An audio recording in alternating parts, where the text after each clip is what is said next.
Welcome in to the Coach's Corner, presented by Stones Radio Networks, where the voice of the Beavers, Mark the Phantom Lowe, sits down with the head coach, Doug Jumlett, before each and every home game to talk about the team, the game, and so much more.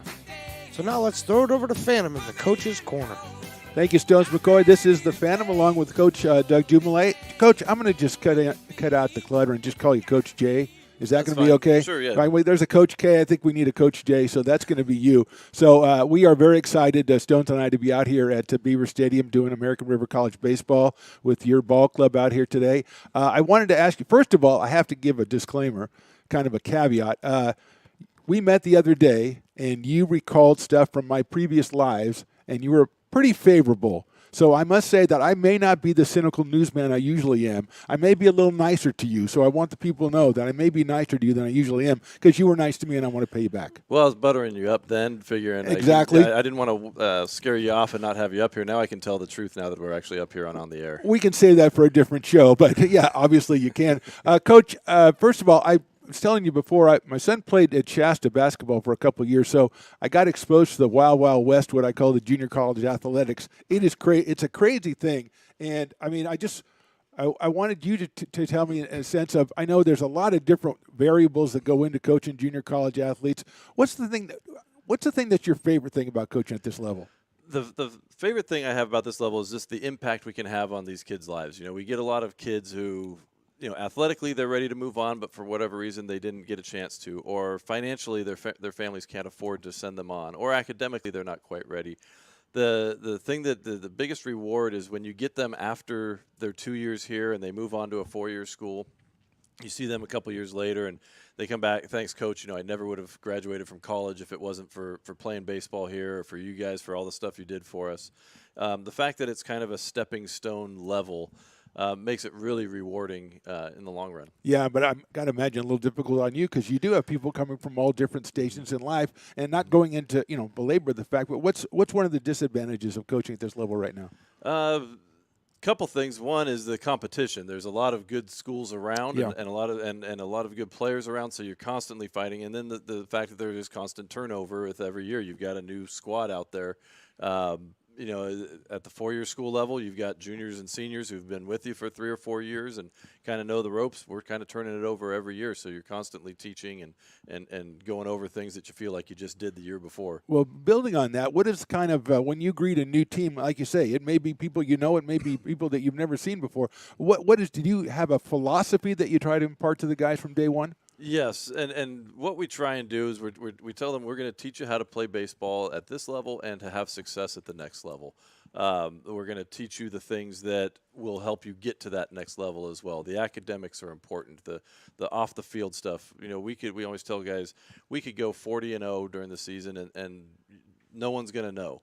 But if you do something crazy off the field, right, you get in an accident, drunk driving, something like that, it's going to be on the front page. So we want to stay off the front page. And again, just using that as a small example, but we're trying to prepare them to be better fathers, better husbands, better citizens, throughout the whole thing. So that whole thing we talk about is kids growing up, boys or girls, doesn't matter. We talk about sports, we talk about building character. That really doesn't stop. It goes through high school, it goes all the way through, doesn't it? Correct. Yeah, we talk about it, the fact that when you get here, you're a freshman, so you're kind of new, but you're also 18 years old. You're an adult, so right, it's kind of time to bridge that gap, and we're going to treat you like an adult. We're going to help you with the things you need to be helped with, but we're also going to expect you to start doing things that an adult needs to do without having us hold your hand doing it. And then when you don't, then obviously we've got to kind of put you back in line. And when you do things right, we're going to make sure you know that you're doing things the right way. Just a whole bunch of different challenges, huh? Absolutely. Okay, Consumnes River College is coming in. 3-game series. The first 2 games did not go our way. No. The first game, 8 errors, and the second game they got 24 hits.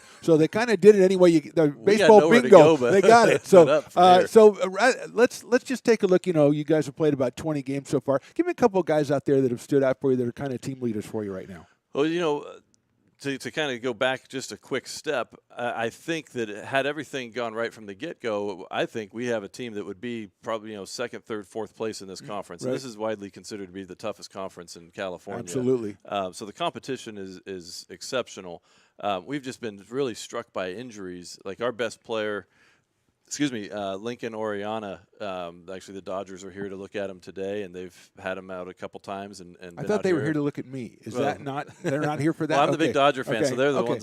That's why we're keeping the Giants away. But but he hasn't really been able. He's had some injuries that he's had to deal with. Josiah Taylor was a player of the week for us a couple weeks ago. We were down at Hartnell College. He had 2 home runs in the game, got on base a third time. I'm waving him around from first to third on a base hit, and he pulled his hamstring. So he hasn't been really the same since. Blake Uyama is supposed to be our starting pitcher today. He's also a third baseman. Because everyone else was so banged up, we kind of ended up wearing out the guys that were healthy, and now he's on the shelf for a couple days. So we've got a bunch of good players. Christian Lucero is our closer. He's a sidearm guy. He's been nails for us all year. I'm not sure. I haven't looked this week, but he led the state in saves coming into the game this week. That's a positive. I'll give you that. Yeah, and definitely, and he had. I think he was up there in appearances as well. So I mean, he's a guy that we use as much as we can because he has been reliable for us. Bryce Seidler, our first baseman, has been swinging the bat well and is hitting, I think, over 400 in conference and is driving in some runs. So we've got a bunch of good players, and we knew this year was going to be pretty competitive for us on the field. Our starting shortstop, Kevin Taylor, he's been hurt. He's nursing a groin injury right now. And so it's just been a struggle to keep our best lineup on the field. And once we get a chance to do that, we've got a chance to be really good. Well, this starts a whole new era right now in American River College baseball. You got Stones Radio Networks coming in. You got the Coach Jay Show. Everything's looking up for you guys. Coach, thanks for joining us. We'll do this again on Tuesday before you take on Santa Rosa. That's Coach Jay, Coach Doug Jumelet on the Coach's Corner. We're back with more of the pregame right after this on the Stones Radio Networks.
Stones Radio Networks, the new home of the Beavers, proudly presents ARC Baseball. Gotta keep them separated.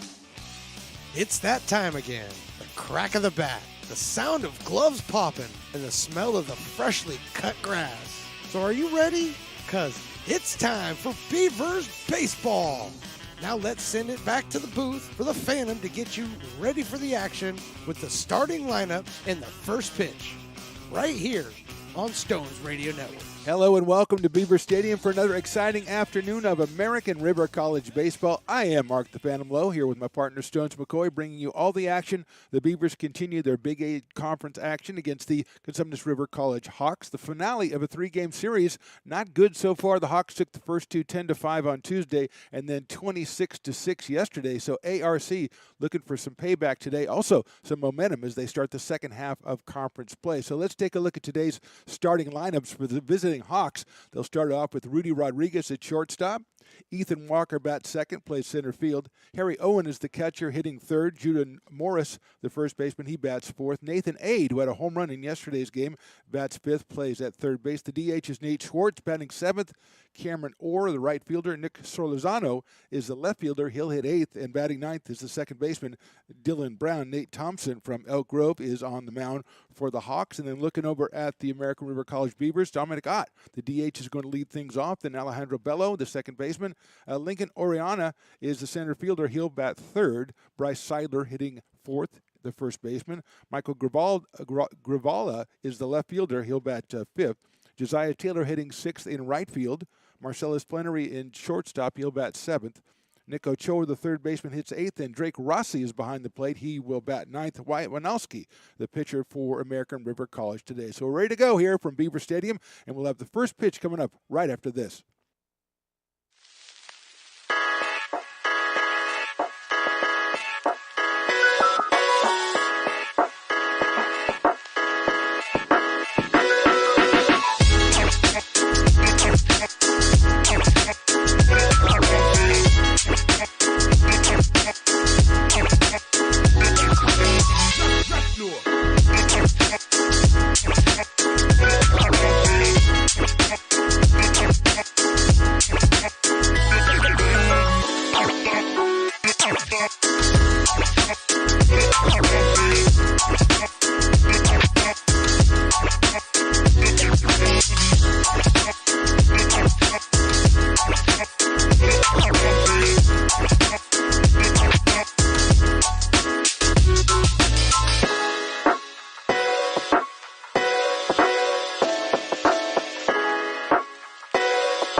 Back with your play-by-play is Phantom right here on Stones Radio Networks. And with that, welcome into Beaver Stadium, American River College Baseball. I am your host, The Phantom, your play-by-play announcer, The Phantom, here with Stones Radio Networks, and I'm going to bring in Stones McCoy, which I don't usually do, but this is our inaugural visit here to Beaver Stadium. We've got Consumnes River Hawks against the American River College Beavers, and Stones McCoy, we're about to embark on a new adventure here, and I think you're kind of excited. I'm a little bit excited for this. This is it's a good time to be a Beaver, okay? That's always been true. We're out here in what's the stadium? I apologize. This is Beaver Stadium. Beaver it's really Stadium. difficult, yeah. Thank you. So we're here at Beaver Stadium. We're getting excited. The players have finally taken the field.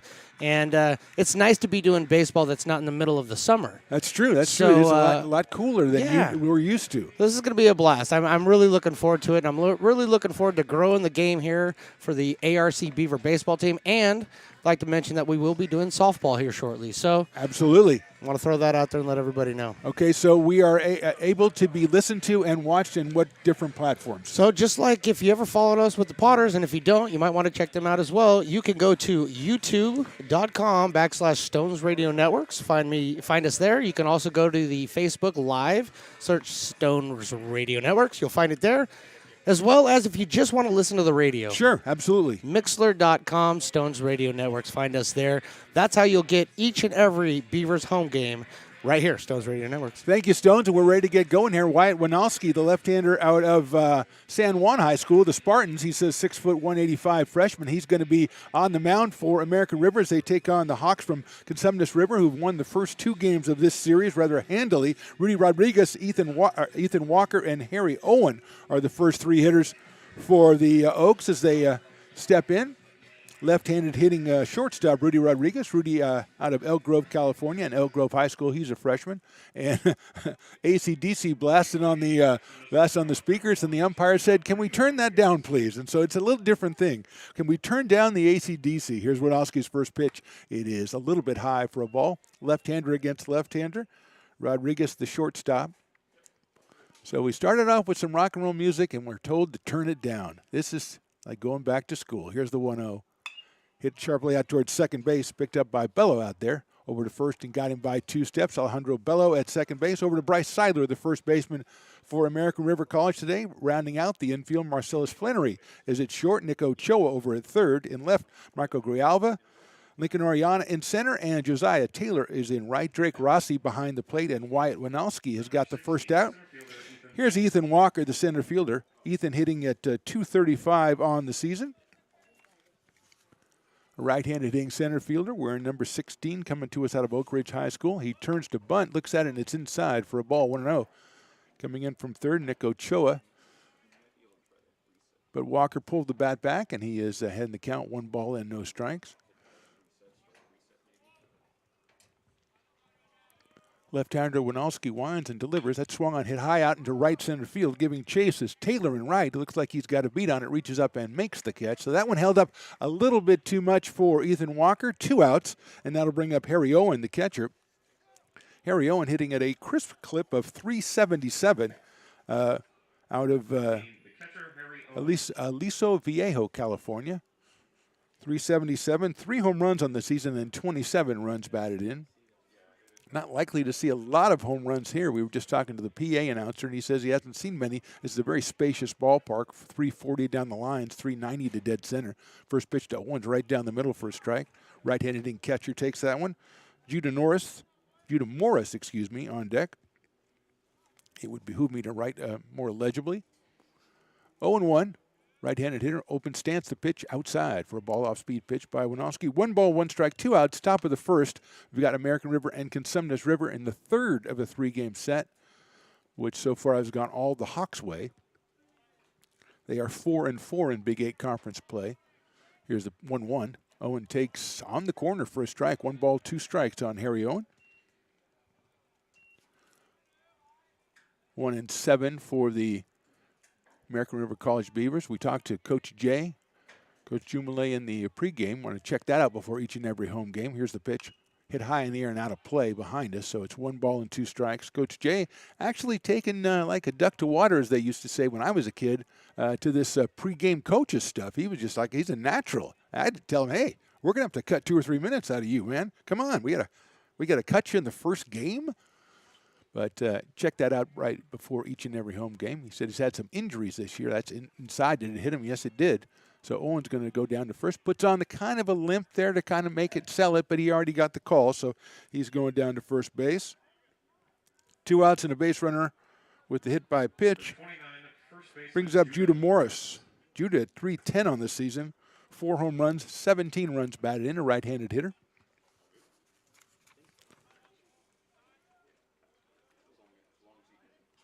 Coming to us from Folsom, California, Folsom High, 6'4", Judah Morris, and he looks every bit of it. Runner at first, 2 outs here in the top of the first. Winowski looks over at first, delivers on to the plate. It's down the dirt. Nice block by Drake Rossi, and he saved his pitcher 90 feet there. So it's 1 ball and no strikes. Nathan Aid on deck, the third baseman, who had a pretty good game, I would say, yesterday. 4 for 4 when he drove in 7 with a home run. That was at Consumnes. Here's the 1-0 on the way. It's down the dirt again. Another good block by Rossi.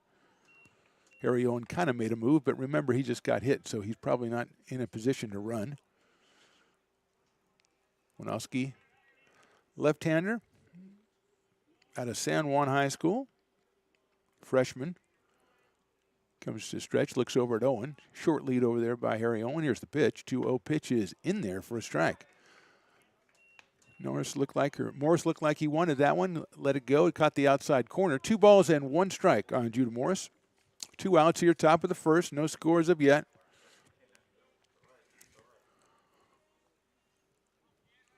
Wyatt Winowski comes set. 2-1 pitch is swung and hit high in the air to right center field. Going over is Oriana. Now here comes Josiah Taylor from right field and makes the catch.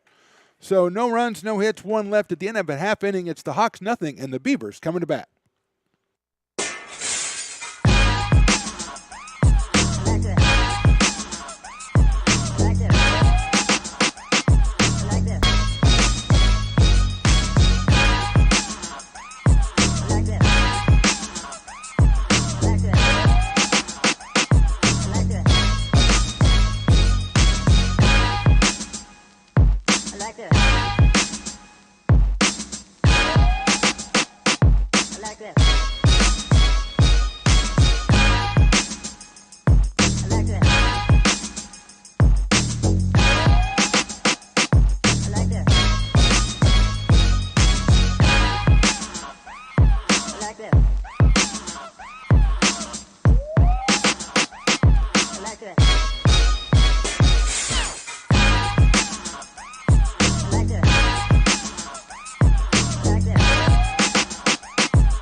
Now back to the booth right here on Stones Radio Networks. Bottom of the first. Beavers coming up to hit against the left-hander Nate Thompson out of Elk Grove, California. They'll face, they'll throw up Dominic Ott and then Alejandro Bello and Lincoln Oriana, the first 3 for the American River College Beavers. Bryce Seidler bats 4th. He is playing first base. Then Michael Grialva hitting 5th. Josiah Taylor bats at 6th. Marcelo Esplenary at 7th. Nick Ochoa hitting 8th, and Drake Rossi will bat 9th. But the first 3, Ott, Bello, and Oriana against the left-hander Nate Thompson, who's 2-1 on the season. Very respectable ERA of 3.67, 29 strikeouts in 34 innings.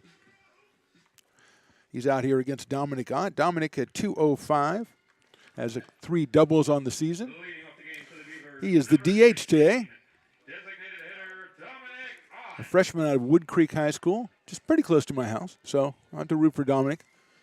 Pretty close to my house. Fine baseball program over there, Wood Creek High. Here's Thompson's first pitch. The big left-hander delivers. It's a fastball, and it's outside. 1-0. Nate Thompson listed at 6'2" and 175 on the mound. Here's the 1-0. Throwing a popped-up left side. Going out as the shortstop. That's Rodriguez. Coming in as the left fielder, and he's going to catch the ball in very short left field. That's Nick Solorzano out there making the play. So Ott is out with a fly ball to left. First out of the inning, and Alejandro Bello will be the hitter. Alejandro hitting at 320 is out of Vanden High. 5'7" sophomore. Play at second base. 1 out here in the bottom of the first. A beautiful day for baseball. Here's the pitch. Foul back to the screen. Outfield is, looked like they're playing real shallow, but I have to remember what a spacious ballpark we have here, so there's just a lot of room out there. Center fielder Ethan Walker shading a little bit over toward left center as Bello with a wide open stance waits the delivery from the left-handed Nate Thompson. Taking his time getting the signs from the catcher, that's Harry Owen. Here's the pitch. Outside for a ball. Nathan Ade is over at third. Reed Rodriguez at short. Second base is Dylan Brown and Judah Morris down at first. We said Solorzano in left, Ethan Walker in center, Cameron Orr out in right field. And behind the plate, Harry Owen. Next pitch is take a check swing. Did he go? We're going to call it, no, 2 balls and 1 strike. 2-1 on Alejandro Bello with Oriana on deck. Lincoln hitting at 324. One of the guys that Coach Jay said has had some injury problems this year. He's had trouble keeping all his guys. Now the umpire is going to check with the first base umpire and see if that ball, that last pitch was in fact fouled off, which my partner Stones McCoy says it was. And I don't know why they're not asking him, but they're going to chat about it. I thought it was fouled off. The umpire signaled 2-1. They're getting together, putting their arm around each other. And they just talked at home plate before the game started. I don't know why they need to chat again, but I don't know. You know, you get older, you need your friends around. I understand that. Hearing a lot of discord, so it is now 1-2. And now here comes Coach Jay down there, and what he's saying to him. Did you hear me on the pregame? I was good. I probably was a little too long. They'll probably have to cut me down a little bit. I mean, they're going to, next time he does that, we'll just play him off like it's the Oscars. It'll be, I like that. That's a good idea. Get that music ready, Stones. So they're talking about it, and he is letting the umpire know that he does not agree with the assessment, but I don't think he's going to put too much of a fuss on it. It's a long game, and we're in the bottom of the first. It's a nice day outside, though. Beautiful day. Great place, great setting, and not a lot of trees around this ballpark where it is on the campus. A huge campus, by the way. Here's the pitch. That is outside for a ball, 2-2. And the trees give it a lot of nice cover. 2 balls, 2 strikes on Alejandro Bello. Wide open stance from the right side of the pitch. Hits one weakly out towards shortstop. Cut off by the third baseman. Cut over to first base and got him by a step. That is Nathan Aid over there, who cut in front of Rodriguez to throw Bello out at first for the second out. That'll bring up Lincoln Oriana with 2 outs here. Lincoln out of Sheldon High School. 6'3", 195. He is a sophomore and hitting at .324. Center fielder Lincoln Oriana. See if Lincoln has any, a couple of doubles and triple. He's only played 11 games because of injury. He has 6 runs batted in those 11 games and hitting .324. Left-hander against left-hander. First pitch is in there on the inside corner. Lincoln did not agree, but it's going to be no balls and 1 strike on Oriana. If he reaches, Bryce Seidler, cleanup hitter, is on deck. Coming to you, bottom of the first. Here's the pitch. That one looked good. It is on the outside corner for a strike, 0-2. Not directly behind home plate here. That would necessitate me being a pillar, and I can't do that, but got a pretty good view, pretty good angle here. 0-2 pitch. Swing and a miss on an off-speed pitch, and there it is. No ball, no runs, no hits, and nobody left at the end of 1. It's Hawks nothing and the Beavers nothing.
Now back to the action right here on Stones Radio Networks. Top of the second from Beaver Stadium, no score. Actually, 0-0 is a score, but nobody scored a run. And we'll go out with Nathan Aid, Nate Schwartz, and Cameron Orr, the first 3 for the Hawks.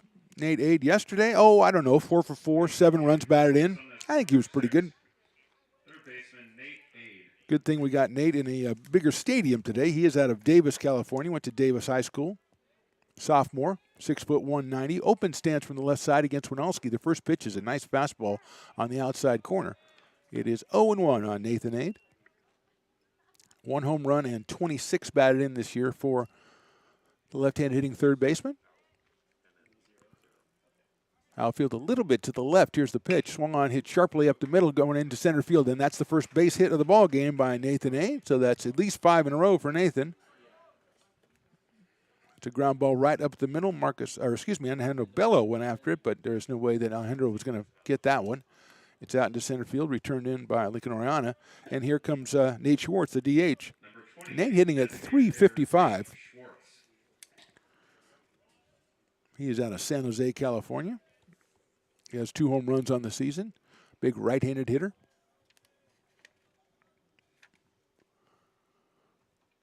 At first, with nobody out, is Nathan Aid. Over to first goes Winalski, keeping them close. Nick Ochoa playing a little bit shallow at third, just in case something gets dropped down. But I think, well, I don't know as much baseball as I think I do, but I don't think he's going to bunt him over. Here's the pitch. Outside for a ball. Did not make any move to square around. But having played a little third base, I know you got to pay your due diligence. You can't just say, "Oh, he's a big hitter, he's not going to bunt." You got to go up there in case he has a mind to. You don't know what these Hawks have up their sleeves. Aid leading off at first. Here's Winalski's 1-0. Hits sharply down to third base backhand. A nice play down there. Throws it to second for one. Over to first, and they did not get him at first. A fine play down there by Nick Ochoa, who backhanded it, threw it over to second to Bello. Nice exchange, but just not in time to get Schwartz over at first. So fielder's choice for Schwartz. He is at first, one down. Nathan Aid is back to the dugout, and here's Cameron Orr, who had 3 runs batted in and a home run yesterday himself. He has he had 1 home run yesterday. He has 3 home runs for the season and 11 runs batted in, hitting at .281. Cameron out in right field today. Up here with a runner at first and 1 out. Nice backhand by Ochoa. They almost turned that, but Schwartz just beat it out at first base. Here's Winalski's first pitch. It looked good. It is in there for a strike. 0-1 on Cameron Orr. Nick Solorzano is on deck, the left fielder. Consumnes River Hawks, or Consumnes River College Hawks, coming out with those orange shirts just to try to persuade my partner to root for them because they're very giant-like. I don't think it's going to work. Good lead over at first. There's the pitch inside for a ball. Almost inside corner. Good location by Wyatt Winalski, the left-hander. Evens the count. 1 ball, 1 strike. 1 out here, top of the second. No score. First game on the Stones Radio Networks broadcast. Stones Broadcast Networks, I'm going to call it, out here at American River. Here's the pitch. Hit sharply into left field for a base hit right in a hole between third and short. A line drive now gets away out in left field, but no advance is going to be made by Schwartz as he was not ready to take off for third, but a solid single by Cameron Orr. Second hit of the inning. Runners at first and second now, and that'll bring up Nick Solorzano, who's the left fielder. He had 4 runs batted in yesterday, came in as a replacement, as a substitute off the bench, had himself 4 runs batted in. He has 10 for the season and hits .233. Nick out of Oak Ridge High School. Listed as a catcher, but he's playing left field today for CRC. Winaldi to the plate. Swinging a high fly right field, going back as Josiah Taylor. Now he seems to have a beat on it. Reaches up, makes the catch. The tag is at second. A strong throw by Taylor, but it's cut off, and he will tag and go to third. That is Schwartz, but the second out is recorded on a fly ball to right by Solorzano, and that'll bring up Dylan Brown, the number 9 hitter, the second baseman for the Hawks. Ball was hit well, but not high, and Turner got underneath it. Really set himself well, but that is a long throw from right center field all the way to third base. Correctly cut off by the shortstop, Flannery, so that the other runner would not advance. And here is Dylan Brown. He get to 174 on the season. Coming to us out of Alberta, California. Sleepy little hamlet, we call that. Here's the pitch by Winalski. Brown takes it right down the middle for a strike. 0-1 on Dylan Brown. Top of the order, Rudy Rodriguez on deck. We're at the top of the second. 2 outs, 2 on.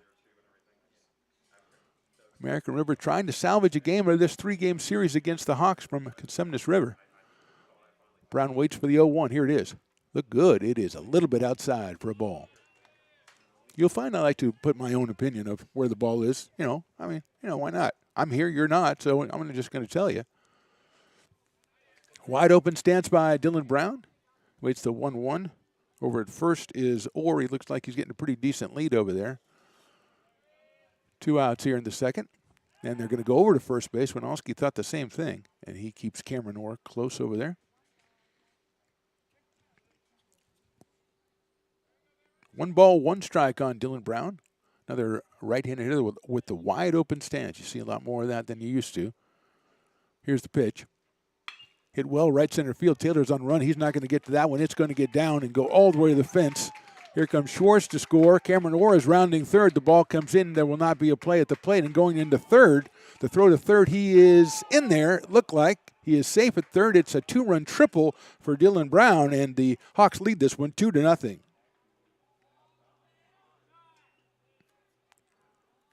Hit the ball in the perfect spot out there. Just nobody out there. Taylor gave chase, picked it up, gunned it in there. Almost had him at third base, but just a little too short. And it's a 2-0 ball game in favor of the Hawks. Rudy Rodriguez, the leadoff man, is going to be up. There's a little bit of a delay as there was not a collision over there at third base.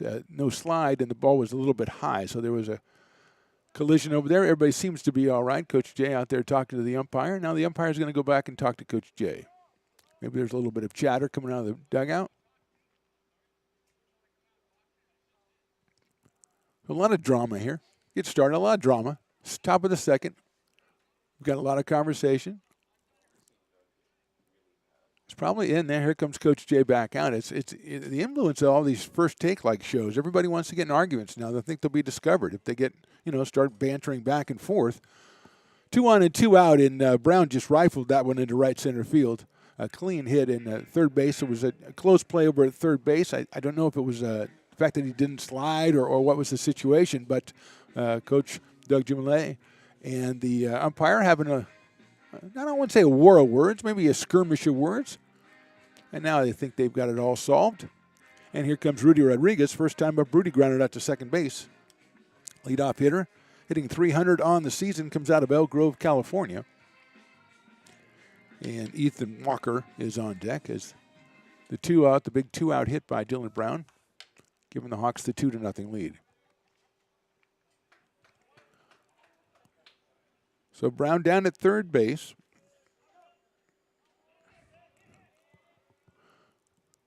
Winalski against the left-hand hitting Rudy Rodriguez. First pitch is a breaking ball, and that looked really nice in there for a strike. 0-1.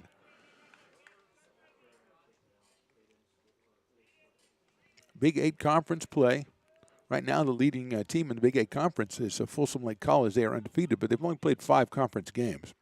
Next pitch is another breaking ball, and Rodriguez swung after it was already in the catcher's glove. So safe to say he was a bit fooled by the pitch, and he is down 0-2. San Joaquin Delta at 7-1. Sac City College at 4-2. Modesto 5-3. Here's the 0-2. Nice block by Rossi. He saved a run right there, getting into the dirt. It's 1-2. As Coach Jumelet said in the coach's corner before the game, just one of the best, if not the best, conference in junior college baseball in California, with 4 or 5 just tremendous ball clubs. Here's the 1-2 on the way to Rodriguez. Takes it. Oh, and missed the corner. And the pitcher and the first baseman had left. I had already concluded that it was a strike, so that is my fault. 2 balls and 2 strikes. Consumnes, whichever one you want to call them, are 4-4. And there's a battle about the pronunciation. We'll have it all game. Here's the 2-2. Breaking ball is hit into center field for a base hit. Just reached down and poked the breaking ball and got an RBI single for Rodriguez. Coming in to score is Dylan Brown, makes it 3-0 and brings up Ethan Walker, the center fielder. So good pitch on 1 and 2 for Winalski. Did not get the call and tried to throw the breaking ball, which Rodriguez had not been able to handle earlier in the at-bat, but Rudy just stuck the bat out and poked that one right back into center field. Good piece of hitting and making it 3-0 in favor of the Hawks. Here's Walker, who flied to center field his first time and back to first base. Make the 2 outs here in the second. Right-handed hitting Ethan Walker.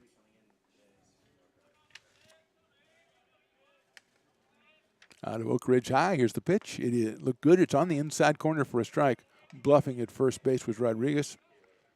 Drake Rossi jumped up to throw if it was needed, but it was not. 1 ball, 1 strike.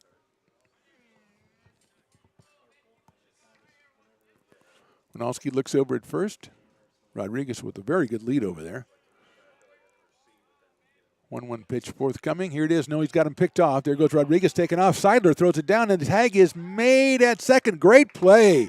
Great play covering the bag down there by Bello, who's covering the bag, and Seidler took him off the bag, made the catch, and put down the tag. So 3 runs on 4 hits, nobody left. At the end of an inning and a half, it's the Hawks 3, the Beavers nothing.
Now back to baseball right here on Stones Radio Networks. Bottom of the second, Bryce Seidler, the first hitter for the Beavers. He takes the first pitch from Nate Thompson right down the middle for a strike.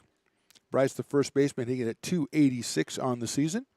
Right-hander against the left-hander, Nate Thompson, who now has the 3-run lead. Thanks to his offense, here's the 0-1. Seidler takes in there for a strike. Looks at the umpire with a confused look on his face, and then steps out, and we've all been there. 0-2 on Bryce Seidler. Out of Oakmont High. It just lined fouled on the first base line, the Oakmont Vikings. Bryce at 6'4" and 205. He is a sophomore.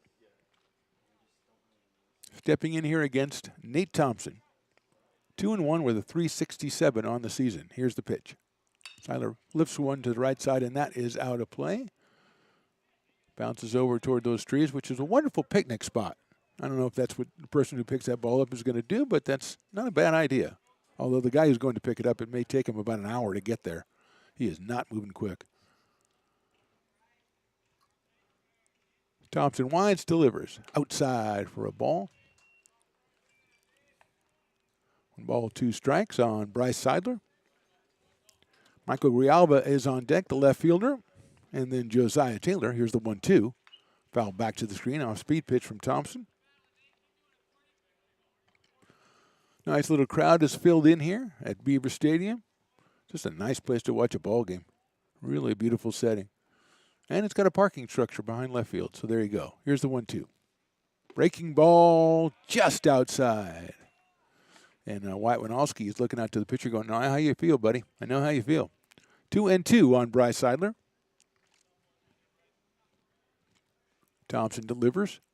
Line drive, base hit. Oh, no, what a great catch by the second baseman. A line drive. He extends out with his left arm stretched out and makes the catch. I was hoping for a base hit. I should have said hopeful base hit, but a great play out there by Dylan Brown, who had the 2-run triple and now a brilliant play to rob Seidler of a base hit.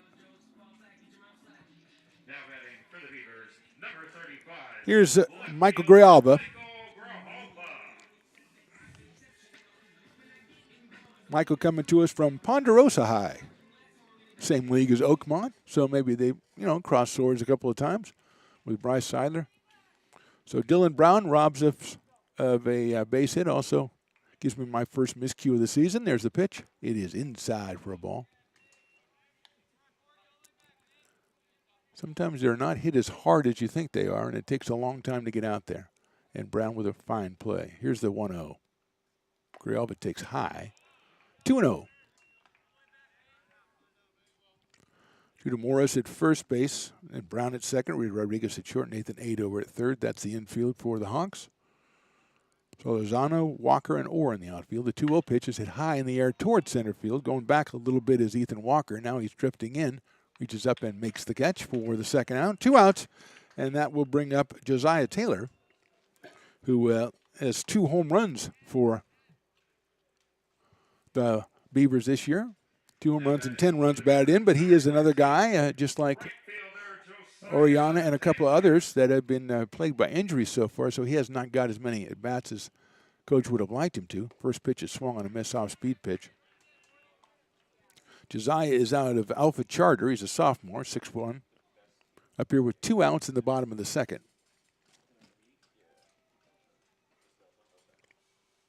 Breaking ball in the dirt, 1 ball and 1 strike. If Josiah can reach base, Marcellus Flannery, the shortstop, is on deck. Number 7 hitter in the order for the Beavers. Here's Thompson's pitch. Grounded foul down the left field line toward the dugout over there. 1 ball, 2 strikes on Josiah Taylor.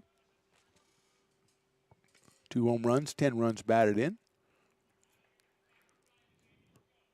Left-hander is Nate Thompson. Here's the pitch. It is outside for a ball. 2 balls and 2 strikes. Right-hander Taylor against the left-hander Thompson. That is in there, call strike 3. So 1-2-3, aided by a great play from second baseman Dylan Brown. We go to the bottom of the second. It's the Hawks 3 and the Beavers nothing.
Back on the call, here's Mark Phantom Low.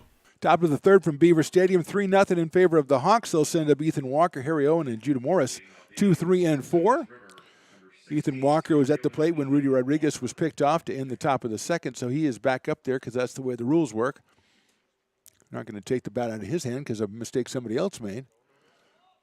Something to remember in life as you go through. I don't know why. So here's Walker. Flied to center his first time. The pitch from Winalski. Nice looking pitch on the outside corner for a strike. 0-1. Ethan Walker from El Dorado, California, and Oak Ridge High. Right-handed batter with a kind of a squared-away stance. I like that. Here's a pitch hit well to center field. Moving over is Orianes. Lincoln going back and makes the catch, going out toward the fence. That ball was hit very well by Walker, but he is the first out in the top of the third, which will bring us to Harry Owen, who was hit by a pitch his first time, but not seriously, don't worry. He was just nicked by a pitch. He was stranded out at first base. Comes in with 3 home runs and 27 runs batted in.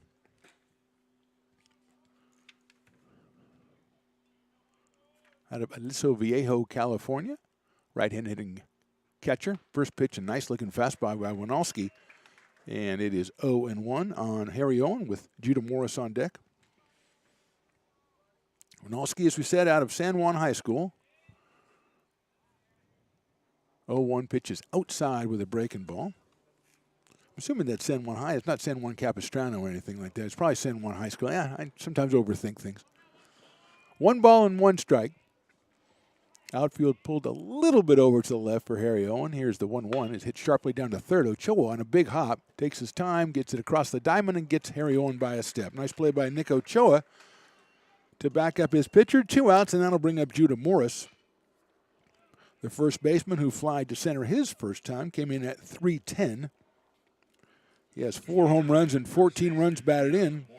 He's out of Folsom, California, 6'4" freshman out of Folsom. Slightly open stance, waiting for Winalski's first pitch. Here it is. Nice looking pitch on the inside corner. Beautiful location by Wyatt Winalski. The fastball is much more effective when the location is good. It's probably true for everybody, but Wyatt maybe more than most. But that was a perfect pitch on the inside corner. 0-1. Morris takes outside for a ball. That one was close. Of course, that's why you have umpires, because a lot of them are close. 1-1. Morris asks the umpire for time as he settles into the batter's box. Takes up a lot of it at 6'4" and 235. He awaits the 1-1 from Winalski. Here it is. Nice looking pitch outside corner for a strike. 1-2. 3-0. We're in the top of the third. 2 outs. The Hawks lead it. They scored 3 times in the second. Right now, 2 outs and a 1-2 count on Judah Morris.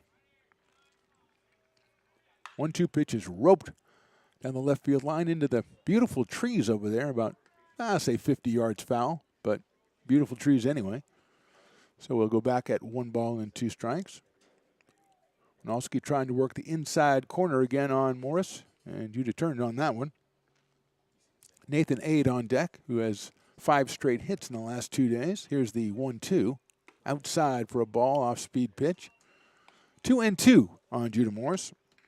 Yesterday, Nathan was 4 for 4, drove in 7, and had a base hit to start off the second inning in this one.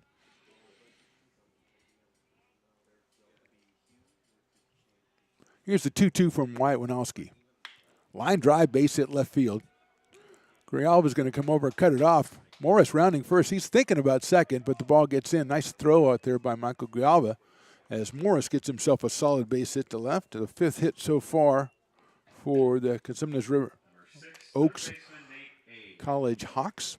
I just put all kinds of different names in there. I think that's the way you do it. Just pick out the name you like and use it. Here's Nathan Ade, who somehow is only hitting .286, even though he never makes an out. Left-handed hitting third baseman, singled his first time. A home run, 26 batted in for Nathan. Coming to us from Davis, California. Here's the first pitch. Nice looking pitch on the outside corner for a strike off speed. Left-hander against left-hander, and Winalski used that outside corner to his advantage. Morris down at first. Gets a decent lead over there, and see if Winalski thinks about going over. Does not. Here's the pitch hit well to center field. Going back is Oriana. Looks like he has a beat on it, though, and makes the catch about 20 feet in front of the warning track out there. So a fly out by Nathan A. No runs, 1 hit, 1 left. At the end of 2.5, it's the Hawks 3 and the Beavers nothing.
listening to Beavers Baseball right here on Stones Radio Networks. Bottom of the third, right here from Beaver Stadium on the Stones Radio Networks. 3-0 in favor of Consumnes River. But here come the Beavers with Marcellus Flannery, Nick Ochoa, and then Drake Rossi, the bottom three of the order.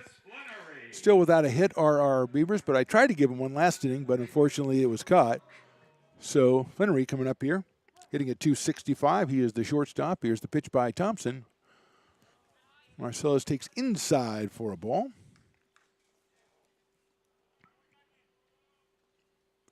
Out of Antelope High School, a 6-foot freshman. Flannery takes the next pitch, shows bunt, pulls it back, and it is a call strike. So it's 1-1 from Nate Thompson, the left-hander from Elk Grove High, working his third inning.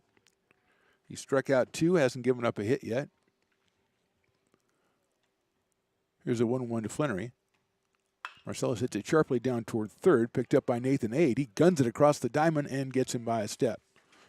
So one down here in the third inning, and here is Nick Ochoa, the third baseman, who's had a couple of plays of his own down at third base. Nick hitting at .254 on the season. He's out of Segerstrom. He's a freshman, 5'10". He's up here against Nate Thompson. Left-hander delivers, swung on and missed off-speed pitch. Good cut up there by Nick Ochoa. Drake Rossi, the catcher, number 9 hitter, is on deck. As the Beavers look to get their first base runner, here's the pitch. Breaking ball, look good it is for a strike. 0-2. No balls, 2 strikes. Consumnes at 4-4 in Big 8 conference play. Here's the 0-2 on the way. Hit high in the air towards center field. Ethan Walker's going back, giving ground a little bit, but he's got a beat on it and makes the catch. So Ochoa put a charge in it, but not far enough, as we said. 390 to dead center here at Beaver Stadium, 340 down the lines, 370 in the alley. So it takes a pretty big blast to get it out of here. And here's Drake Rossi, the catcher. Drake out of Temecula Valley, a 6'1" freshman. He is behind the plate, and he's been very effective behind the plate so far today, saving a couple of pass balls, or a couple of wild pitches, actually. He's up here against Thompson. Swung on, hit sharply into left field for a base hit. I waited on that one, and it is a base hit by Rossi, the first one off Thompson. So Rossi is 1 for 1. He's down at first base with 2 outs. We turn the top of the order. Dominic Ott, the DH. Dominic out of Wood Creek. Flied out to left field his first time. Short left field, to be honest, but to left field nonetheless. He is 0 for 1. Came in at 205 for ARC. He's a right-handed hitter against the left-hander Thompson with Rossi down at first base. Slide step, and the pitch is in there for a strike. Showed bunt, did Ott. 0-1. Dominic could keep it going. Alejandro Bello is on deck. The second baseman, number 2 hitter today. Thompson checks Rossi at first. Not a big lead by Drake. Here's the pitch. Breaking ball's chopped out toward short. It's going to be cut off by Nathan Ade at third. Guns it over and gets him by a step. So 1 hit, 1 left, no runs. At the end of 3, it's the Hawks 3 and the Beavers nothing.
Now back to Beavers baseball on Stones Radio Networks. Top of the fourth, 3-0 in favor of Consumnes River Hawks, and they will send up Nate Schwartz, Cameron Orr, and Nick Solorzano, the first three hitters in the top of the fourth. Of Wyatt Winalski, who's given up 3 runs on 5 hits. He's looked pretty good and made some really nice pitches out here. Just that one big blow by Dylan Brown, the 2-run triple in the second inning. Now we get to the top of the fourth. Nate Schwartz hit into a fielder's choice his first time. He is the DH today for the Hawks. Nate out of San Jose, California, Lee High School. Right-handed hitter, open stance against the left-hander Wyatt Winalski. We're in the top of the fourth. 3-0 in favor of the Hawks. Winalski's first pitch is just a little bit inside. 1 ball and no strikes. Very laid-back crowd here as befits the occasion. Nice March baseball game. 1-0 pitch by Winalski. Looked good, but it's down low. It's 2 balls and no strikes. Schwartz and then Orr and Solorzano. 6, 7, and 8 for Consumnes. Open stand. Schwartz waits the 2-0. Nice looking pitch right down the middle. So that'll bring the count to 2 balls and 1 strike.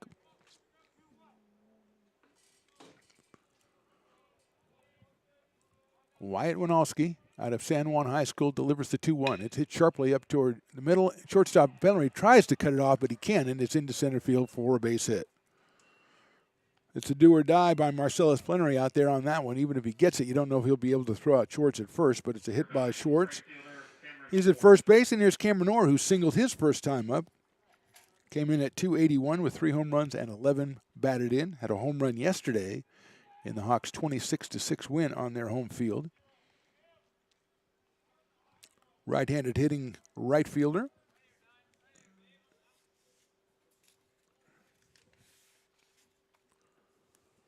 Out of Shingle Springs, California, and Ponderosa High School. Winalski looks over at first base. Schwartz with a decent lead over there, not huge. Winalski goes over there, though. Bryce Seidler manning first base for the Beavers, applying the tag ever so gently on that one. Cameron Orr stepping in. Nobody out here, top of the fourth. Schwartz with another half step to his lead. Here's the pitch. Swung on and missed. There he goes. The throw down to second base by Rossi is going to get him in plenty of time, I think. A nice play by Flannery to flag that one. Schwartz took off. He had a good lead, but he did not get a good jump. And Orr guns him down. So a big play for the Beavers. Marcellus Flannery covering up with a nice play to snag that one and apply the tag at the same time, but Schwartz wasn't even into a slide yet. So 1 out, and that Cameron Orr swung at that one to try to protect his runner, but it was kind of a futile effort there, and Cameron is down in the count now. Here's the pitch on the way, outside for a ball. 1 ball, 1 strike on Orr with 1 out here in the fourth. Rossi got rid of that one really quickly. And Schwartz, as said, had the lead, but didn't have the jump. And it was a pretty simple play. Here's the 1-1. Breaking ball swung on and missed. 1 ball, 2 strikes. Winalski, just a freshman at 6 foot. You figure he's probably going to grow a little bit too. And his pitches have some good movement on him. When his location is working, he is very tough. 1 and 2 on Cameron Orr. Winalski steps back on the rubber. He was standing behind it for a while. Here's the 1-2. Swing and a miss down in the dirt. Rossi's going to have to pick that one up and throw it down to Seidler. He does, and that is a strikeout for Wyatt Winalski. So 2 outs here in an inning that started out kind of depressing, but it's 2 outs, nobody on, and here is Nick Solorzano, the left fielder. Nick with a home run and 10 batted in, including 4 yesterday. He flied to right his first time up.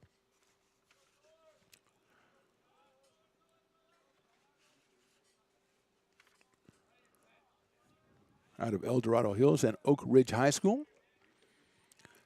Here's the first pitch on the way. Chops it foul toward the dugout of the American River College Beavers, so it is a strike. No balls and 1 strike.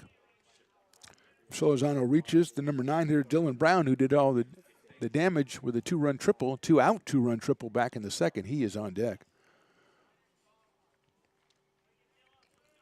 Here's the pitch on the way. Inside, I think that got him in the back of the calf there.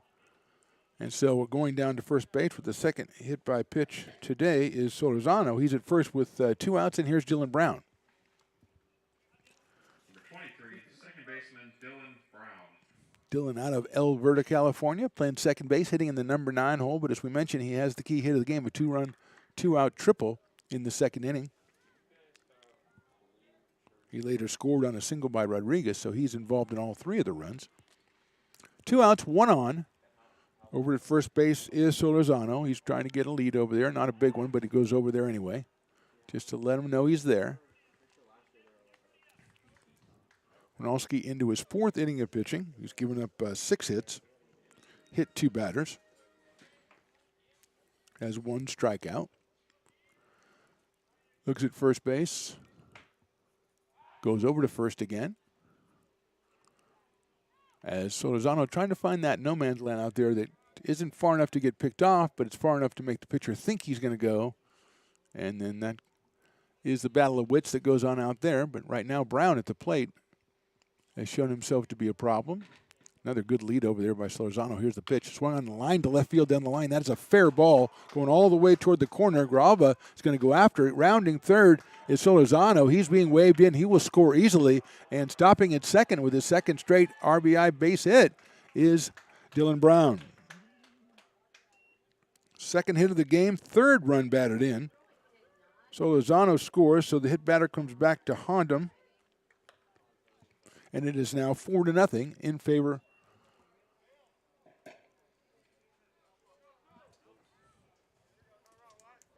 Stones McCoy has come in with an urgent message. The ball was ruled dead. It must have lodged into the fence, so they sent the runner that scored back to third. Thank you very much, Stones McCoy. Yeah, down in the corner there, behind all the fences, a break, and that's at least momentarily for the Beavers. Still a double for Brown, but stopping at third is Solorzano. Rita Rodriguez is the hitter, and Coach Malay is going out to talk with Wyatt Winalski. As Dylan Brown has been very impressive for a number 9 hitter, for any hitter, but for a number 9 hitter to come out here and hit the ball well twice, a triple and a double. And except for the ground rules, he would have had himself his 3rd RBI. And Rodriguez is coming to the plate. He singled his last time up and got an RBI himself. There's a long conference. There goes the home plate umpire out to break things up. Don't know enough about the coaching staff yet to know if that's Coach Jay out there or if he sent his pitching coach out there. We're up to, that's stuff we're going to have to work on. I think we think it's the pitching coach. Went out there to have a chat with Winalski. He got ahead with Rudy Rodriguez with a couple of breaking pitches his last time, but then he tried to put that 3rd breaking pitch across the plate, and Rodriguez got a base hit. So maybe that's partially what they're talking about. Well, runners at 2nd and 3rd. No runs in, so it's still 3-0. Here's the pitch on the way to Rodriguez. Swung on and hit sharply down to first base. Seidler knocks it down and gets away from him. He goes over to first to Winalski, and he gets him at first base. A fine play by Wyatt Winalski to get over there in time so that Seidler could pick up the ball that he blocked and throw it over to first for the out. So no runs, 2 hits, 2 left at the end of 3.5. It's the Hawks 3 and the Beavers nothing.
Coming up, more Beavers baseball right here on Stones Radio Networks. Bottom of the fourth, 3-0 in favor of the Hawks. A little bit of defense and some ground rules helped the Beavers in the top of the inning as they shut down Consumnes with no runs. And here's Alejandro Bello to open the bottom of the fourth.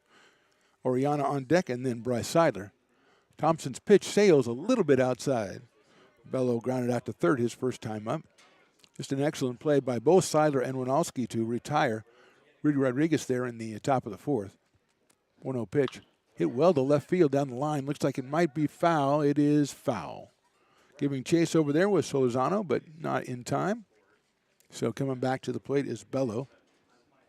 It was a sharply hit ball inside there, kind of in no man's land. You don't want to shoot a short hop it, should have charged it. He had waited for it and blocked it. But Winalski really showing a lot of speed to get over to first, just beating Rodriguez over there.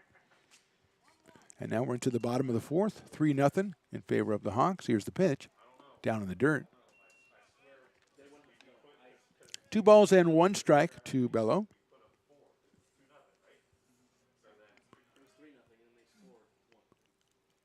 Breaking ball, nice looking pitch in there for a strike from Nate Thompson. That evens it at 2-2. Bello from 5'7" sophomore out of Vanden High School.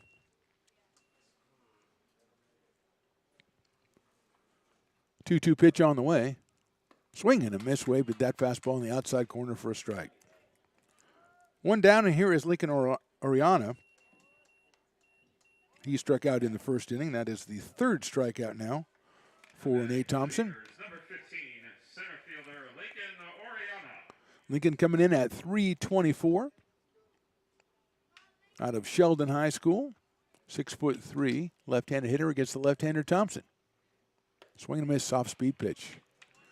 Quickly ahead in the count, 0-1 is Thompson. Bryce Seidler, the first baseman, on deck. Swing and a miss, breaking ball, beautiful pitch. 0-2 on Lincoln.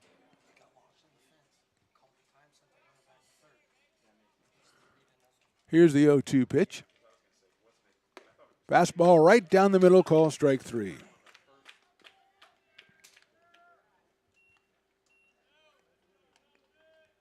So 2 outs, and that'll bring up Bryce Seidler. Robbed of a base hit by Dylan Brown back in the second inning on a diving catch by Brown. First baseman Bryce Seidler. Seidler coming in at 286. Modified shift by the Hawks defense. Pulled around to the left. Here's the pitch inside for a ball, 1-0. Which made that catch even more unlikely because he hit the ball toward right center field. And Brown had to make an excellent play to make the play. 1-0 pitch. Breaking ball outside, 2-0. Seidler can get on. That'll bring up Michael Grialva, left fielder. Hitting 5th today for the Beavers. Left-hander Thompson against the right-hander Seidler. Here's the 2-0. Inside, ball 3. Almost got some jersey there. 3 balls and no strikes.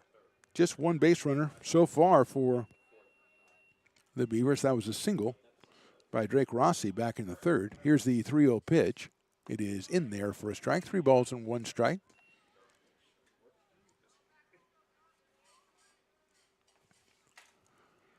Three-one pitch to Seidler.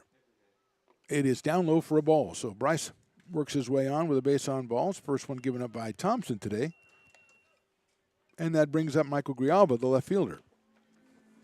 Michael at 255 coming in out of Ponderosa High School.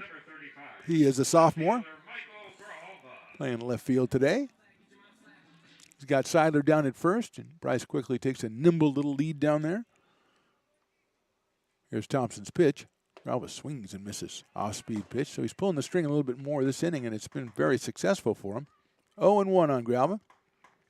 Josiah Taylor waiting for his chance on deck. Fastball outside. Thompson not even worried about the left-hander move to first base, going with the slide step from the stretch.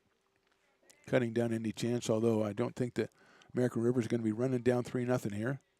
But a good lead by Seidler. Here's the pitch. Breaking ball's hit sharply down the third base line, but foul. Nathan Ade is playing right on the third base line, so he would have been on it had it been fair. But 1 ball and 2 strikes on Grialva. 2 outs here, bottom of the fourth, 3-0 in favor of Consumnes River. Third of a 3-game series, and the Hawks have taken the first 2. Line drive, right field. It's down in front of the right fielder out there, or for a base hit. So second hit of the game for the Beavers is a line drive by Michael Grijalva. Moving to second is Seidler, and now here's Josiah Taylor. Now batting for the Beavers. Josiah, as I said, has 2 home runs this season. Has not been able to play as much as Coach Jay wanted him to because of injuries, which has been a problem for Beavers all summer long or spring long.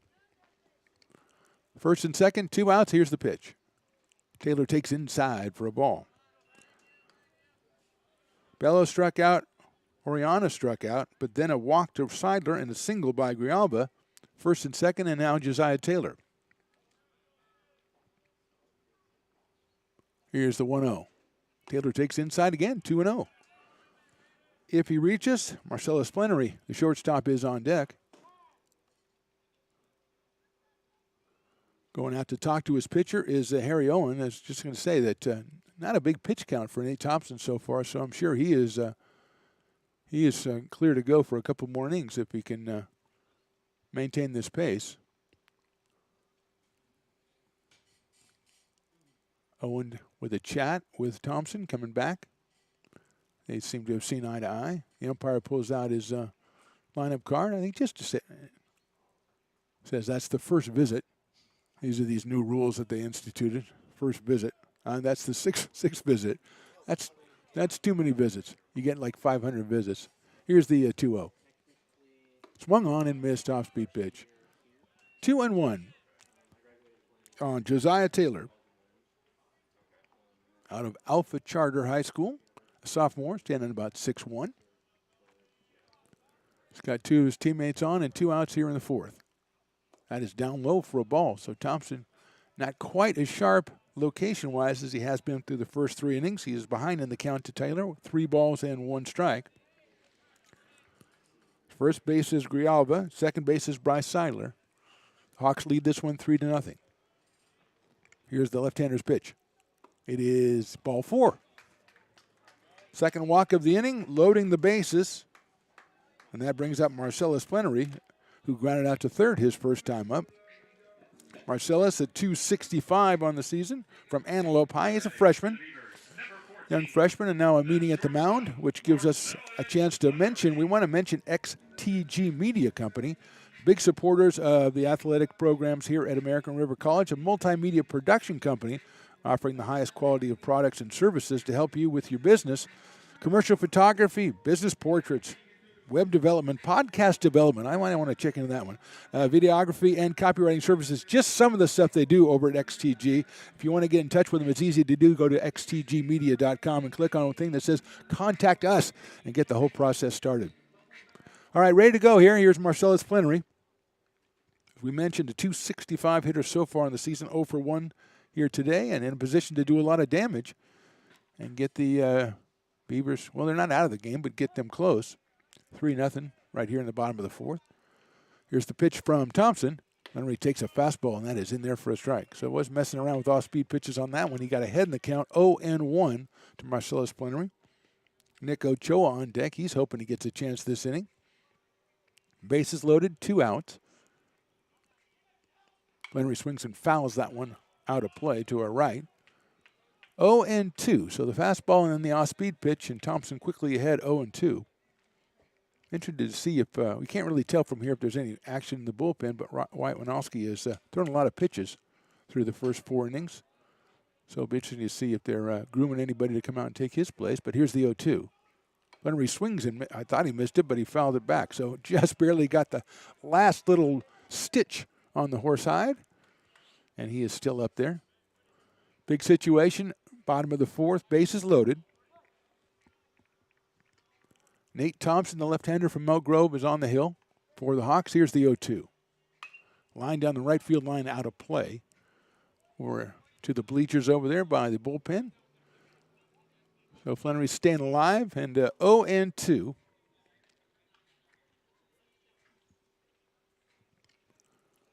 Right-handed hitting shortstop. Pretty squared up stance. Stands pretty close to the plate. See if Thompson tries to come in. No, that looks like they're setting up outside. Here's the pitch. Grounded sharply out towards shortstop. Picked up by Rodriguez. He's going to go across the diamond to first and gets him by a step. So ground out ends the inning. No runs, 1 hit, and 3 left. At the end of 4, it's the Hawks 3 and the Beavers nothing.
Welcome back to Beavers Baseball right here on Stones Radio Networks. Top of the 5th from Beaver Stadium. Mark the Phantom Low here with Stones and McCoy. We are the Stones Radio and Broadcast Networks. Happy to be on site bringing you American River College Baseball against Consumnes River College Hawks, who are ahead 3-0. They will send up Ethan Walker, Harry Owen, and Judah Morris here in the top of the 5th against Wyatt Winowski, who is still out on the mound, despite the fact that I mentioned that he might have a lot of pitches. I mean, I was wrong, okay?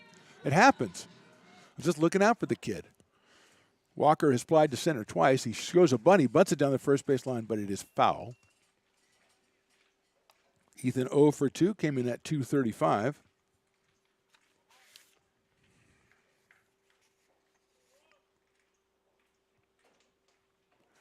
He is out of Oak Ridge High School against Wyatt Winowski, the left-hander out of San Juan High School. They are Spartans, I believe. 0-1 pitch.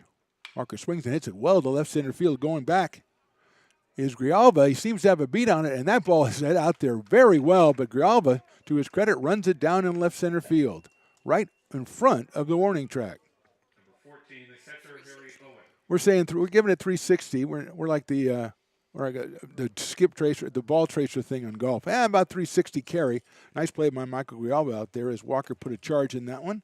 But 1 out, and here is Harry Owen, who has been hit by a pitch and grounded to third, so he is 0 for 1. Came in at 377 on the season. Right-handed hitting catcher, waits for the first pitch, and it's outside. That ball was hit very well, but it doesn't seem to carry that much here, at least at this part of the day. And give Grijalva credit, he never gave up on the ball and made the catch.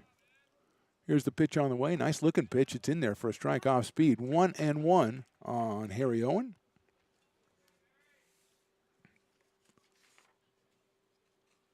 6'3". He is a freshman. Here's the pitch. Outside. I think Harry Owen, if you said Harry Owen to me before the game, I'd said he's probably the catcher. I would say that's a catcher name. Takes that one inside for a ball. 3-1. 3 balls, 1 strike, 1 out here, top of the 5th. Hawks lead this one 3-0.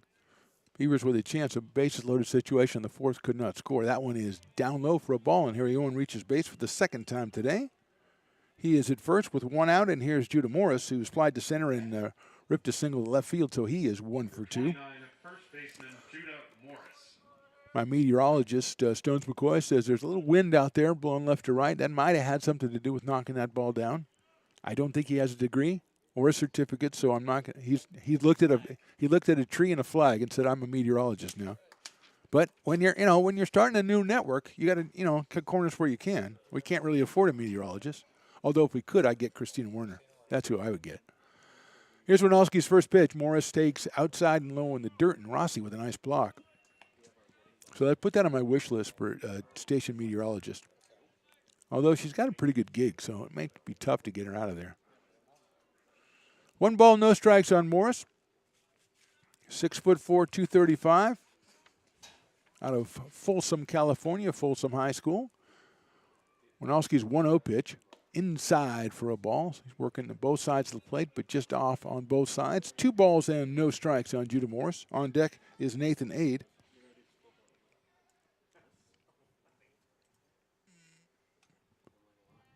Thought I might have seen some stirring down there in the bullpen, but probably was just shadows. Here's the 2-0. Morris waits. The pitch is just a little high. 3-0, and Judah Morris wanted to take a shot at that one, but it was a little bit high, so he's ahead in the count. 3 balls and no strikes. With Nathan Ade to follow, then Nate Schwartz. Morris, a cleanup hitter, playing first base today. Right-handed hitter, open stance, holds the bat high. Here's the pitch. 3-0 pitch is just a little inside, and he walks him. So 2 straight bases on balls by Winalski. First and second with 1 out here in the 5th. And here's Nate Ade, who has singled and flied to center. He is 1 for 2. Left-hand hitting third baseman against the left-hander Winalski. He's kind of looking into the dugout a little bit. At second base, Harry Owen. Over at first base, Judah Morris. Nathan Ade at the plate.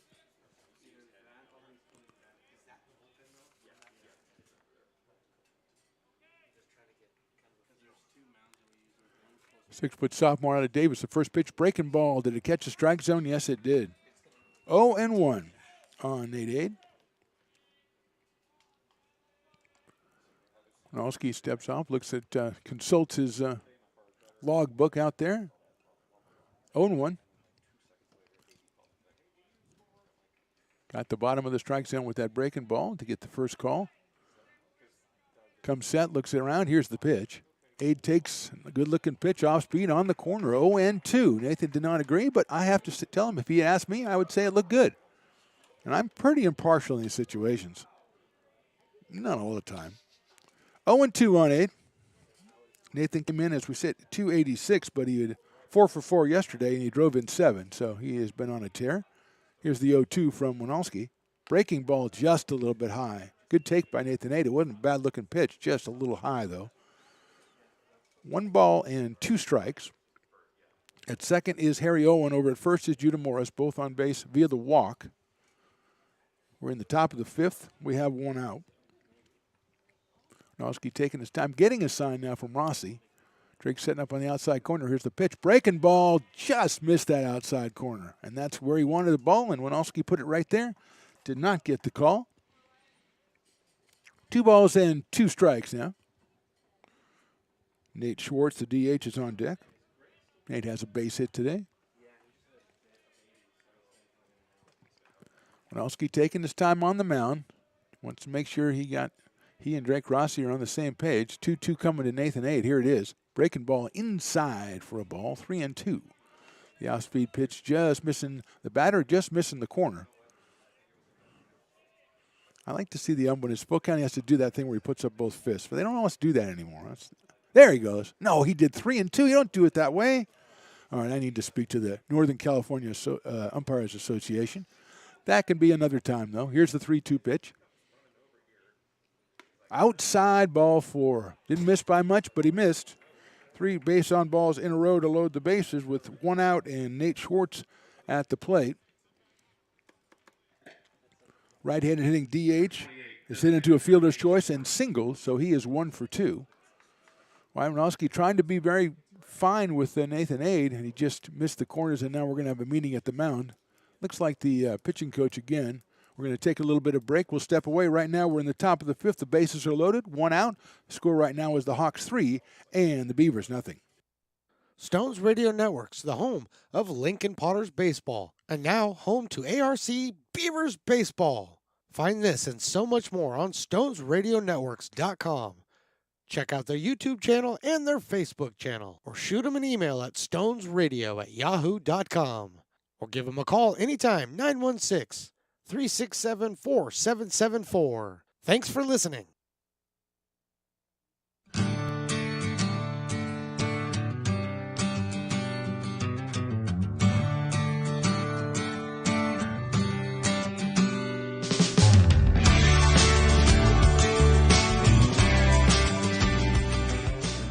Now back to the action right here on Stones Radio Networks. Meeting in the mound is concluded. We are at the bases loaded with one out here in the top of the fifth. Nate Schwartz, the designated hitter, against Wyatt Winalski, the left-hander.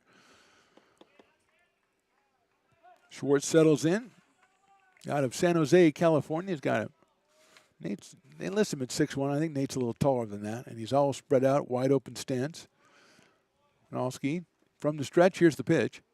It is down low for a ball. 1 ball, no strikes. Cameron Orr on deck for the Hawks. 1 ball, no strikes. Short stepping off as Winalski stepped off the back of the mound. Now they're both ready to go.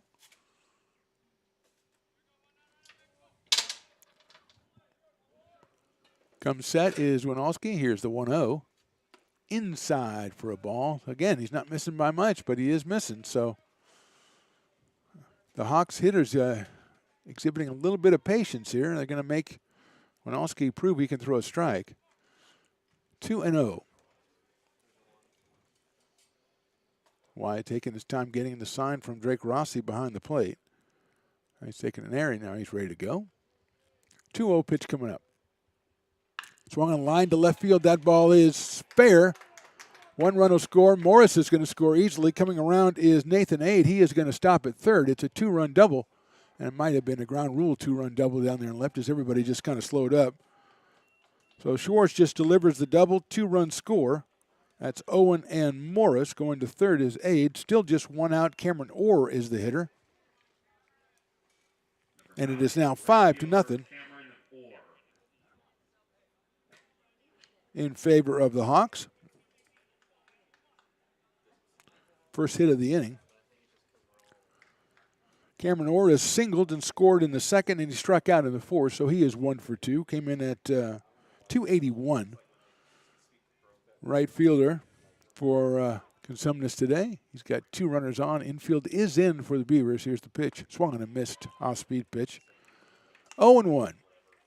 Infield is in. Seidler at first. Bello at second. Flannery over at short. And Nick Ochoa down at third. Outfield is medium deep and slightly around to the left for Cameron Orr, who had a home run in yesterday's game. Has 3 on the season for the Hawks.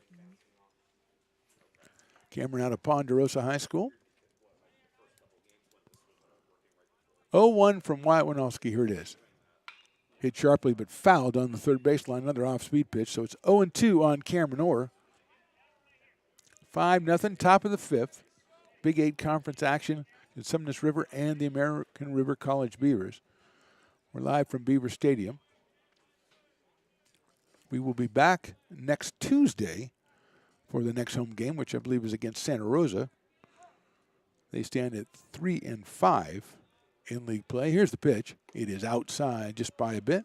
Santa Rosa comes to town. There's a 3-game series next week. Santa Rosa's here Tuesday and Saturday, and we will, at least now, we're contractually obligated. We're at both games unless somebody wakes up.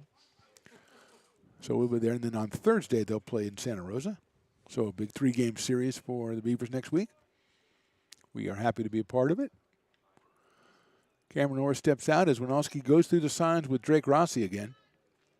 Second and third, 1 out here in the fifth. Fastball, nice block by Rossi down in the dirt. 2-1.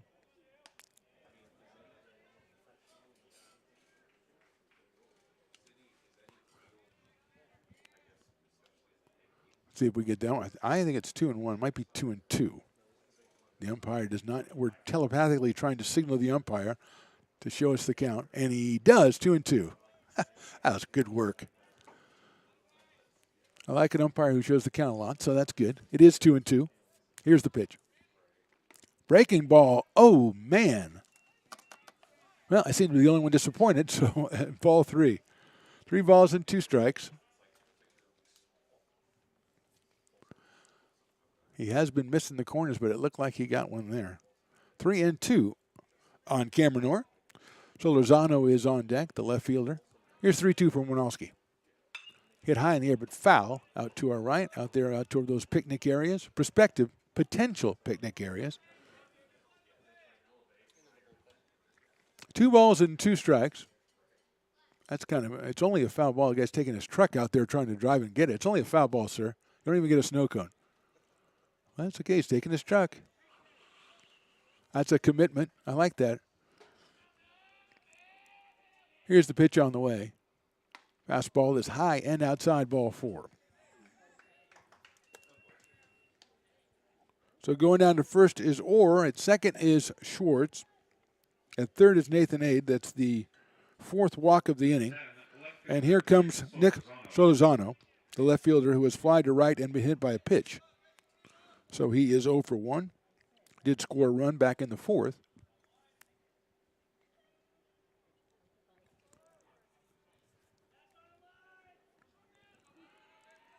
Actually, he scored the run that was later taken away by the ground rule. So I don't like to do that to you, Nick, but I'm going to take away your run scored. Here's the pitch.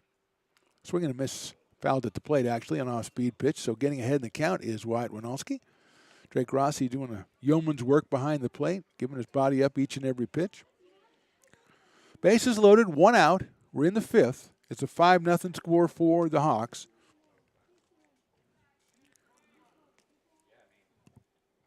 Orr is at first. Schwartz is at second. Nathan Ade over at third, and the hitter is Nick Strozano. 0-1 pitch from Winalski. Breaking ball is down low for a ball, 1-1. 1 ball, 1 strike. Nick, another one of the Oak Ridge products on the Hawks roster. He is not one of the Oak Ridge boys. No, I will not go that far, Stones, although for you that was pretty amusing. Here's the pitch. Line drive into center field. Coming in is Oriana. He's going to get it. The tag at third. The throw's going to be cut off, but there's a guy off first. Seidler's going in, and he can't get. Did he get to first? Yes, he did. What a play by Seidler. Seidler cut the ball off from center and went all the way back to first to double the runner off first, but the run from third scored first. So that's always been a tricky rule for me as far as I think the run did score, yes. So the run did score. If it wasn't a force out, that would have invalidated the run, but the run did score. But a line drive to center turns into a double play. 3 runs on just 1 hit and 2 left at the end of 4.5. It's the Hawks 6 and the Beavers nothing.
Coming up, more Beavers baseball right here on Stones Radio Networks. Bottom of the 5th, Beavers looking at the short end of a 6-0 score as they send up Nick Ochoa, Drake Rossi, and Dominic Ott, 8-9-1 against Nate Thompson, who has shut the Beavers down through the first 4 innings on just 2 hits, although they did have a rally going last inning. That pitch is a breaking ball, shows bunt, pulls it back, and is a ball. Ground out with the bases loaded, ended that rally though, so we go back to the bottom of the 5th. Ochoa flied to center back in the 3rd. He is 0 for 1. Pop up. Coming in the right fielder And now the center fielder is going to take over from right field into right center, medium right center. That was Ethan Walker. So Ochoa flies to center for the second time in a row, and that brings up Drake Rossi, who had the first hit of the game for the Beavers, a single back in the third. So he is 1 for 1, hitting at 250 coming in. For the Beavers, number 8, the catcher, Drake Rossi. Drake out of Temecula Valley is just a freshman. Right-hand hitting catcher up here against Nate Thompson. Left-hander from Elk Grove, moving quite right through the lineup. Here's the pitch. Breaking ball is considerably outside. 1 ball in, no strikes. Top of the order, that's Dominic Ott, the DH on deck. As the Beavers still try to get something going. Had something going last inning. Got to do it again. Keep working it. Line drive, left field, base hit. Well done by Drake Rossi, his second hit of the game. He's going to round first. He's going to look to second, but he's going to stay as the ball comes in by Solozano. But rolled over on a breaking ball for Rossi. He is 2 for 2 today. He's at first for the second time, and that brings up Dominic Ott, who was flied to left and grounded to third. For the Beavers, number 16, designated hitter Dominic, the DH today out of Wood Creek High, a freshman. Right-handed hitter against the left-hander Thompson with Rossi down at first base, and just 1 out here in the 5th. Foul back to the screen by Dominic on a fastball. That little bit of movement on it there. Little sail on that from the left-hander Thompson. No activity that we can see in the bullpen for the Hawks. Here's Thompson's pitch. Breaking ball. Nice pitch on the outside corner. Call strike 2. Now, and I say that, there are a couple guys milling around down there. But milling is a lot of what junior college guys do anyway. So they mill a lot. Here's the 0-2. Outside ball 1. Fastball from Thompson. Rossi down at first, 1 out here in the 5th. 6-0 in favor of the Hawks. Short lead by Rossi. Here is the pitch. Swung on and missed by Ott. So 2 outs. And that will bring up Andra Bello, the second baseman. Number 2 hitter. 4 strikeout for Thompson. Bello struck out his last time up back in the 4th. He also grounded to third. That was back in the 1st. So he is 0 for 2. Came in at 320. Breaking ball in there for a strike. Thompson getting ahead of the hitter. 0-1. Rossi down at first. 2 outs here in the 5th. Thompson's next delivery swung on and missed. So 0-2. Thompson listed at 6'2", 175. He's a freshman out of Elk Grove High School. Fastball outside, missed it. Congratulations to Elk Grove for their basketball state championship. Well done, indeed. 1 ball, 2 strikes. Swing and a miss, got him on strikes. No runs, 1 hit, 1 left at the end of 5. It's the Hawks 6 and the Beavers nothing.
You're listening to Beavers Baseball right here on Stones Radio Networks.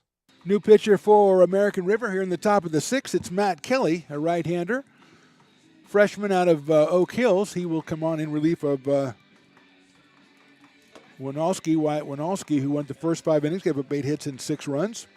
Kelly coming on to face Dylan Brown and then Rudy Rodriguez and Ethan Walker. 9-1-2 for the Hawks.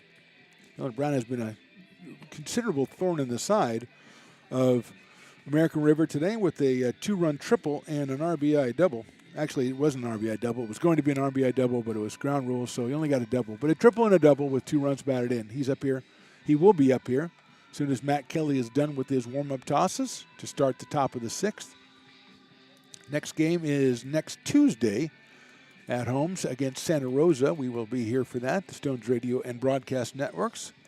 We hope you'll join us, and if you're listening, pass the word to other people who, fans, friends, relatives, program friends, American River graduates, anything you need. Let them know that we're out here and we're doing this and bringing them pictures and words from the ball game out here at Beaver Stadium. As we wait for Matt Kelly, and again, another shout out to XTG Media, our buddies over there, who we've got to know over the past couple of days. XTGmedia.com. Click on Contact Us. They do all kinds of stuff, multimedia production company helping you out, including podcast development. And again, if they need me to be a guest on that, I would be happy to do so, for a nominal fee. But, I mean, I've got some experience. Also videography, copywriting services, all kinds of stuff they do over there. Check them out, xtgmedia.com. Top of the sixth, Matt Kelly, the pitcher, Dylan Brown, the hitter. The right-handed hitting second baseman steps in. Only 174 coming in today, but he hasn't looked like a 174 hitter so far, as he is 2 for 2. Out of Alberta, California. Here's Kelly's first pitch. The right-hander delivers, and it's a fastball and is in there for a strike. 0-1 on Brown. Top of the order, Rudy Rodriguez, and then Ethan Walker to follow Dylan. Here's the 0-1 from Matt Kelly. That is on the outside corner. Call strike 2. So good start by Matt Kelly. 2 pitches, 2 strikes. 0-2 on Dylan Brown. Kelly taking his time. Now he's got the sign. From the windup, he delivers the 0-2, hit sharply out towards second base. Backhanded out there at second by Bello. Over to first for the out. Alejandro kind of just waited for that one and then kind of stabbed it with the backhand. Over to first to retire Brown for the first time today, so that's a good sign. And here is Rudy Rodriguez, who has grounded to second, singled, and then grounded to first. A fine play by Seidler on the ground out to first. That was to end the 4th inning, and it was with a couple of runners on base. He knocked it down and hit it to Wyatt Winalski, covering for the out. So 1 for 3 for Rodriguez, came in at 300, left-hand hitting shortstop. Kelly's first pitch sails high for a ball, 1-0. Top of the 6th, 6-0 in favor of the Hawks.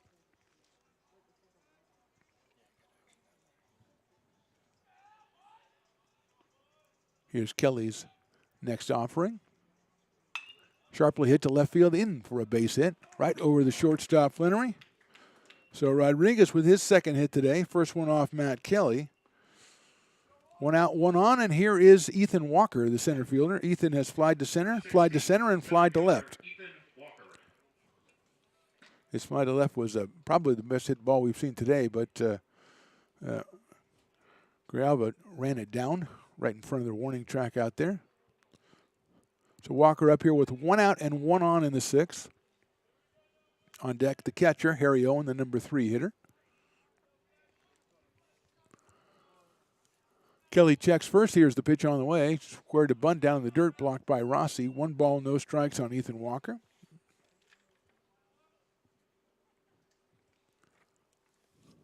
I was going to say Ethan, another one of the Oak Ridge guys, but then Stones want me to say he's an Oak Ridge boy, and I got to put a stop somewhere. I got to take a stand. I got to draw a line in the sand. You can't do it all the time. Good lead over at first base by Rodriguez. Kelly looks over there, the pitch. Nice fastball right down the middle for a strike. 1 ball and 1 strike on Ethan Walker. 6-foot freshman I don't think if Ethan knows about the Oak Ridge boys, I will call him an Oak Ridge boy, but otherwise, no. Grounded sharply back to the pitcher. Kelly to short for one. Flannery has it over to first, and they got the double play. Well done by the Beavers. That is a 1-6-3 double play. No runs, one hit, no left. At the end of 5.5, it is the Hawks 6 and the Beavers nothing.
Back with your play-by-play is Phantom right here on Stones Radio Networks. Bottom of the 6, Hawks lead at 6-0. It'll be Lincoln Oriana, then Bryce Seidler, then Micah Grialva, the first three for the Beavers as they try to make a mark against Nate Thompson. Some activity in the Hawks bullpen. Robert Blatchley was throwing down there. Here's the first pitch on the way. Shows bunt, brings it back, gets a breaking ball for a strike. Oriana has struck out twice against Nate Thompson. He is 0 for 2. Christian Lucero was warming up for the Beavers in their bullpen before this inning. Here's the pitch. Fastball's down in the dirt for a ball.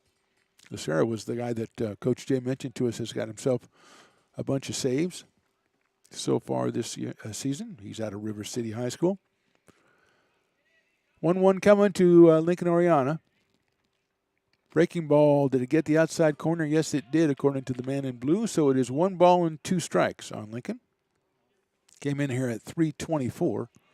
6 runs batted in, just 11 games played. Here's the 1-2. Fastball just misses outside. 2-2. Didn't miss by much. 2-2 on Lincoln. Left-hander against left-hander. Breaking ball is fouled back to the screen. Just got a piece of that one. Lincoln Oriana out of Sheldon High School, 6'3", listed as an outfielder and a third baseman, playing center field today. Here's the 2-2 by Thompson. Chopped down the first base line. That is going to be fouled toward the Hawks dugout. So we'll go at it again. 2 balls and 2 strikes. Bottom of the 6 so far, just 2 hits for the Beavers off Nate Thompson. Both of those by Drake Rossi. 3 hits. I didn't give Drake credit for his next hit. I got to do that. Don't want to take a hit away from the young man. He has 2. Bryce Seidler has 1.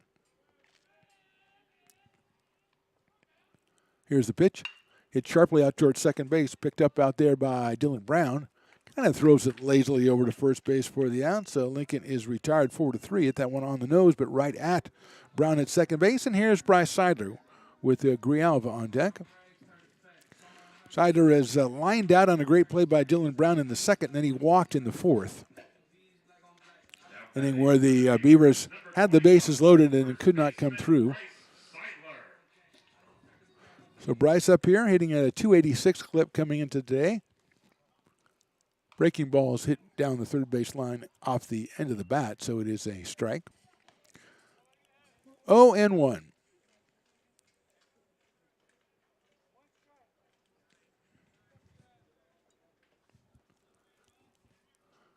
Left-hander against the right-hander. Seidler waits. Outside for a ball, 1-1.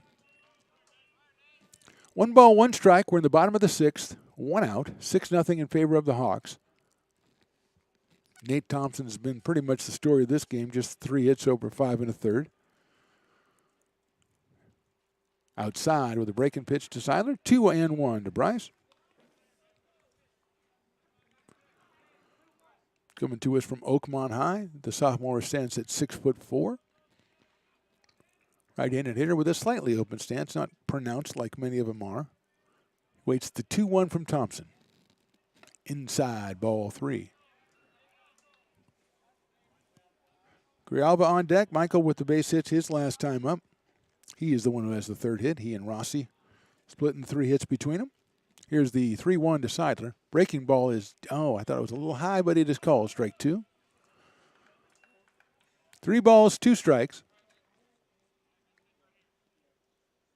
1 out here in the 6th. The left-hander winds, delivers. Inside and low, ball 4. So Seidler takes his 2nd straight base on balls. He is down to first base, and here is Michael Grijalva, the left fielder, who has flied to center and singled. Now batting for the Beavers. Coming to us from Ponderosa High, Michael It's- Grijalva. Michael, the sophomore, standing about 6'1" or so, if you're to believe the roster. Seidler over at first base. Breaking ball swung on and missed. Thompson, not one of those left-handers who likes to get into the moves to first base. He just gets set, does the slide step, and he's already back to the plate. 0-1 on Grijalva. Josiah Taylor on deck. 0-1 pitch is fouled down the right field line and out of play over toward those potential picnic areas. That one actually went down the path. I don't know if I'm going to go that far into the trees for my picnic. No, that's too far. That's like going into the tropics. Yeah, that's not good there. All right, well, you live and you learn. Here's the pitch. Breaking ball just a little bit low. Kind of had the heart in the throat on that one on an 0-2 pitch. Now 1-2. Grijalva at the plate, and at first is Seidler.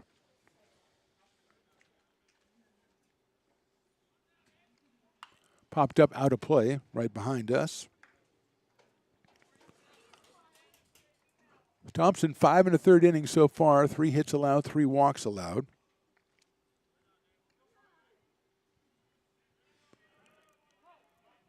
He's got a 1-2 count on Grijalva with Seidler down at first base. Breaking ball is hit out toward shortstop, cut off by Nate Aid. He's going to go to second for 1, over to first, and double play. 5-4-3 Aid to Brown, over to Morris. And that ends the bottom of the 6th. No runs, no hits, none left at the end of 6. It's the Hawks 6 and the Beavers nothing.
Now back to the booth right here on Stones Radio Networks. Top of the 7th, Hawks lead this one 6-0. Matt Kelly on for another inning of work for the Beavers. He'll face the 3, 4, and 5. That's Harry Owen, Judah Morris, and Nathan Aid, the middle of the Hawks order.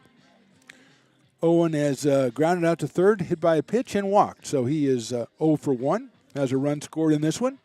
Came in at 377. First time facing Matt Kelly. Right-hander delivers the first offering. It is hit well to right field. Going back is Josiah Taylor. Now he comes in, has got a beat on it, makes the catch. So 1 pitch, 1 out for Matt Kelly as he gets Owen to fly to right, and Judah Morris is the next hitter. He has flied to center, singled, and walked.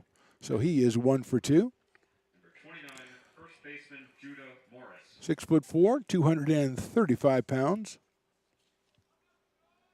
Out of Folsom, California. He is just a freshman. Wide open stance against the right-hander Kelly. Here's Matt's pitch. Fastball down low for a ball. 1-0 on Judah Morris. Nathan Ade, the third baseman, on deck. He's the one who started the inning-ending double play in the bottom of the 6th. 1-0 pitch to Morris. Outside for a ball. 2 balls and no strikes. Initial game of the Stones Radio and Broadcast Network's presentation of American River College Baseball. Here's the pitch by Kelly. High for a ball, 3-0. So Morris so far has not had to make too much decision up there as all 3 have been missed considerably. And a reminder, we're back next Tuesday. I believe it's a 2:30 first pitch against Santa Rosa. Here's the pitch. That is down low for a ball. So a stress-free walk for Judah Morris on that one. He's on base for the 3rd time today, and that'll bring up Nathan Ade, who has singled, flied to center, and walked. Left-hand hitting third baseman out of Davis, California. Third baseman Nate Ade. Matt Kelly, the pitcher, in relief of Wyatt Winowski. Wyatt went 5 innings. Kelly coming on. He's from Oak Hills, just a freshman, 6-footer.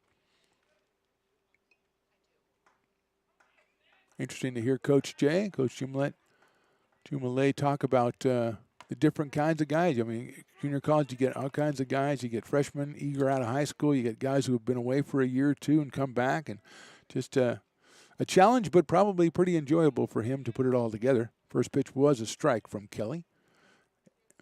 Left-hand hitting Nate Ade waits the 0-1 pitch. That's high and outside.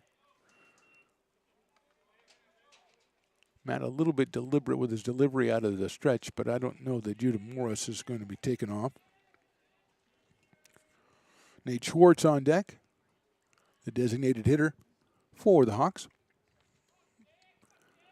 Look at first. Here's Kelly's next pitch.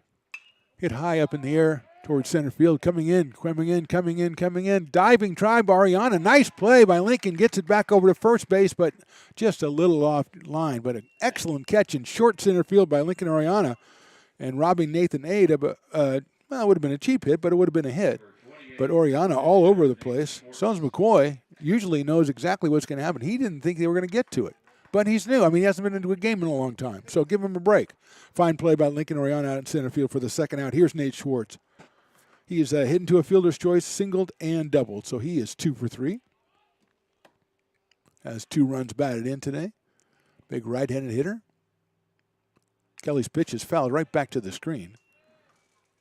That's just an excellent play. A couple of really good plays defensively by the Beavers today. I mean, they had a tough game on Tuesday where they committed 8 errors, but that is not the defense we're seeing out here today.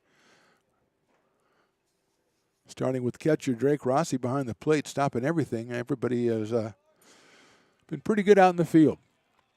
Here's the 0-1 coming to Schwartz. Breaking ball gets right through Drake Rossi right after I said that, and going down to second is Morris.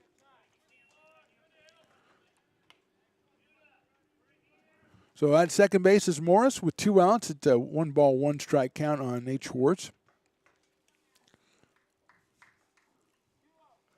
Nate out of San Jose, California. He is a freshman.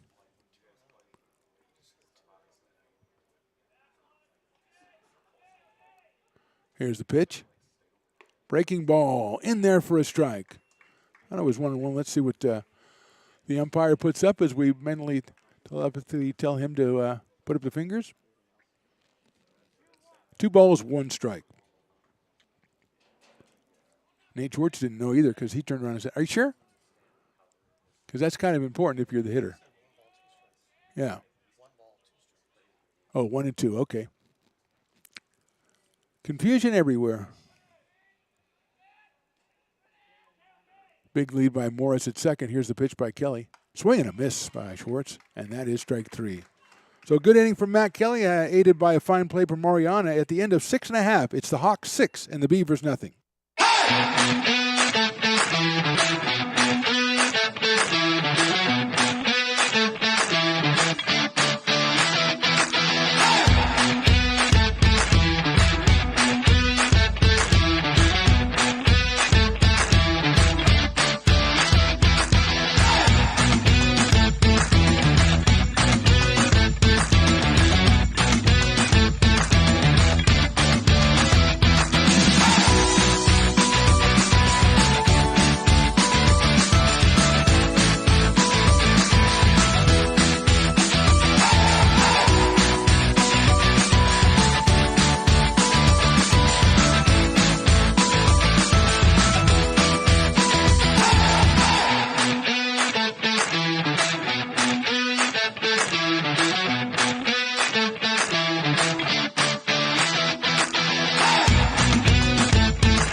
Now back to the action right here on Stones Radio Networks. Bottom of the 7th, Nate Thompson still out on the mound for the Hawks, which has been bad news so far for American River, but we're going to try to change that. Josiah Taylor, Marcellus Plenary, and Nick Ochoa, the first 3. Josiah has struck out and walked, so he is 0 for 1, coming in with a couple of home runs and a .250 average. He's up here against the left-hander. That is Nate Thompson. Starts it off with the fastball, or off-speed pitch. Swung on and missed. Fan up there trying to get a little camera, working on the phone. Stones, why don't you go down there and help him with the camera down there? Just give him the camera. Here's the pitch. Breaking ball inside for a ball. I know. Why don't they just use your camera? Piggyback on your camera. She's going to take a picture of your camera. That's outside for a ball. 2-1 on Josiah Taylor.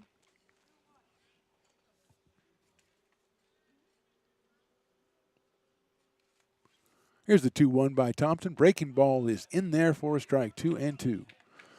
Taylor looks down to the third base coach as if to ask him to explain that to him. 2-2. Right-handed hitting right fielder.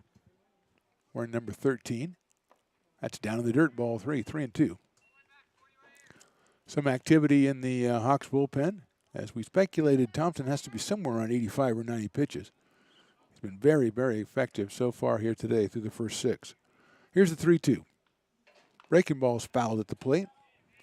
So staying alive is Mr. Josiah Taylor. He's followed by Marcellus Flannery and Nick Ochoa.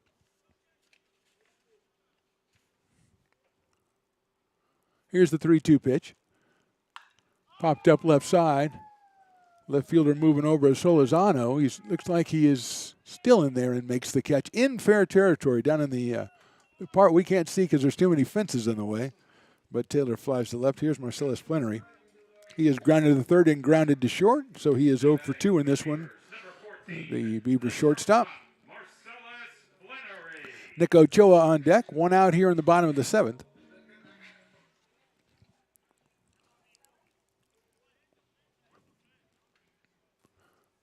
Thompson's first pitch. Marcellus takes down low for a ball in the dirt. 1 ball, no strikes on Flannery. Out of the freshman out of Antelope High School. Taking over shortstop today for the Beavers. Here's the 1-0. Swings and lines it fouled on the right field line and out of play. Too far for the potential picnic spots. You don't want to get into that high grass and stuff over there. That's not comfortable to sit in. So just so many great areas down there that you can use for picnic, though. Nice shady little trees overhanging. Here's the pitch. Breaking ball. Nice take by Flannery. That one was a good-looking pitch, but it's inside. 2-1 on Marcellus. Trying to get something started with one out here in the bottom of the 7th, and the Beavers trailing 6-0. Big chopper over toward third. Ade is going to cut. No, he's going to let the shortstop have it down to first, and he got him by a step. A good play by Rudy Rodriguez. Nathan Ade was going to cut it off. He let Rodriguez have it, and he got Flannery at first by a step. 2 outs and brings up Nick Ochoa. 2 flyouts to center field for the third baseman for the Beavers here today. Out of Sigerstrom High School. The freshman listed as an infielder and a catcher.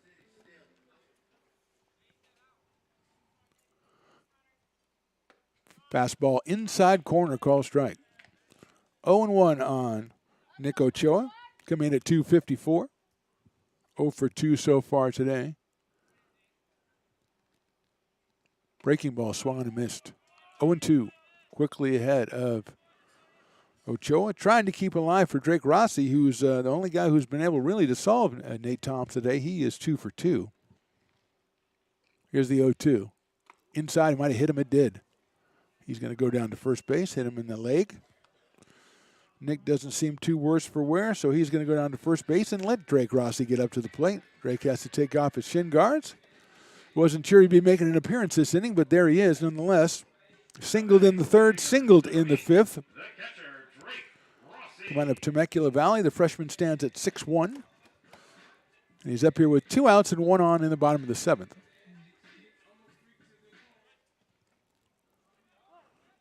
Trying to wake this crowd up. Although this crowd fastball inside corner for a strike. I think this crowd is cool the way they are. I mean, even if there's like big hits or something, they're going to be saying they're chill, very chill crowd. Just kind of hanging out. Cool looking dog over there. I like that. Here's the pitch. Breaking ball swung on and miss. So Drake behind 0-2 with 2 outs here in the 7th.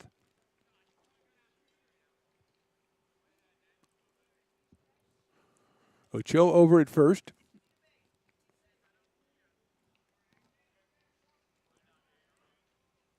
Oh, 2 pitch. Rossi dribbles that one foul back to the screen, so he stays alive. 0-2. Unofficially, just the 7th base runner is Nick Ochoa off of Nate Thompson through 6 2/3 innings. Now we're ready to go. Here's the pitch. Rossi takes inside for a ball. 1-2. Good waist pitch. Got him back off the plate. Pretty good heat on that one. 1-2. Slightly open stance by Rossi. The right-hander waits. Here's the pitch. Down low in the dirt. There goes the runner. He's going to try to get to second. The throw is going to, no, I don't know if he tagged him. He's safe. Well, it looked like the ball was there ahead of time, but Ochoa got around the tag, and he is in at second base. And that was, I think he thought the ball was getting away from the catcher a little bit more than it did because Owen picked it up and gunned it right down to second base. But Ochoa makes it.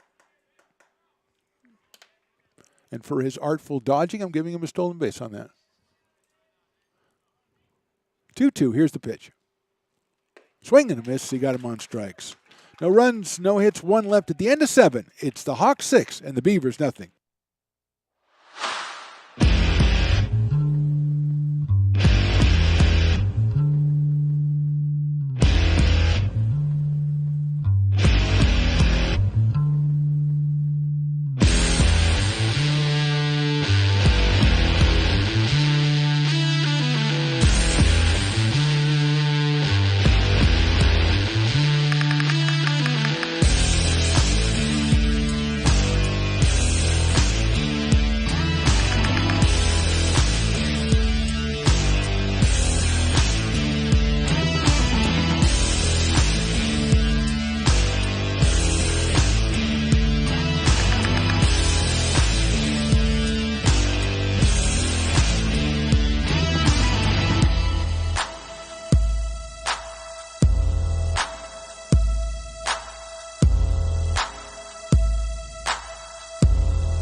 Now back to baseball right here on Stones Radio Networks. Top of the 8th from Beaver Stadium, 6-0 in favor of the Consumnes River Hawks. They will send up Cameron Orr, Nick Solorzano, and Dylan Brown, 7, 8, and 9 against the second pitcher for American River. That is Matt Kelly, the right-hander. Has been very good so far. He's pitched 2 innings, given up just 1 hit, and he has walked 1. He is facing Orr for the first time. Cameron has a single, a strikeout, and a walk, so he is 1 for 2, the right fielder. Came in at 281.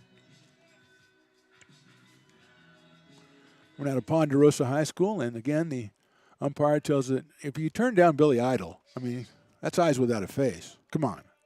It's not exactly AC/DC. Line drive, right field, coming in. Oh, Turner has to play it on a hop. That's a single to right field for Cameron Orr. First pitch hitting. Josiah came in, almost had a chance at that one, just didn't carry far enough. So a runner at first. Nobody out, and here is Nick Solorzano. He's the left fielder. He's flied to right, he's flied to left, and he has been hit by a pitch. His fly to left actually was a sacrifice fly. It's part of an inning-ending double play that confused just about everybody, but he got credit for the RBI, so he is just 0 for 1 with a run scored and a run batted in. First pitch is just a little outside by Matt Kelly. 1 ball and no strikes.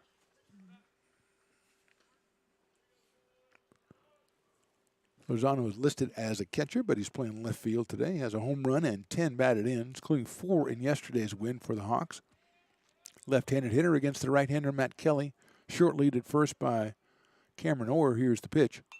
Check swing back to the screen, so we're even at 1 ball and 1 strike. Top of the 8th, 6-0 in favor of Consumnes River. They're looking for their 5th win in league play. They are 4-4 coming in today.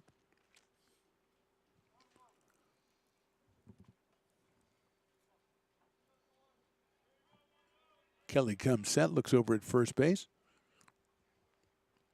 That's high for a ball, 2-1. 2 balls and 1 strike.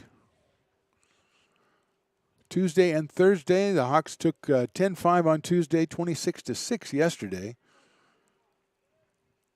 American River not able to solve. Nate Thompson, the left-hander, has shut down the Beavers through the first 7 innings. There's the throw to first, but Cameron Orr is back. Solorzano, left-handed hitter, against the right-hander, Matt Kelly.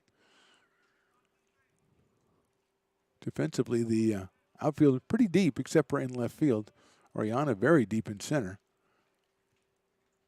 2-1 pitch coming down in the dirt. Rossi blocks it, but it is still 3 balls and 1 strike on Solorzano.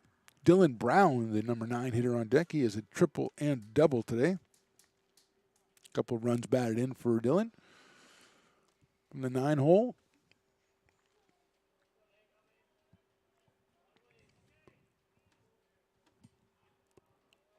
Kelly looks over at first base. Here's the 3-1. Hit out of play, foul to our left. Not a lot of attention over to the left, but it's all right field's getting all the foul balls.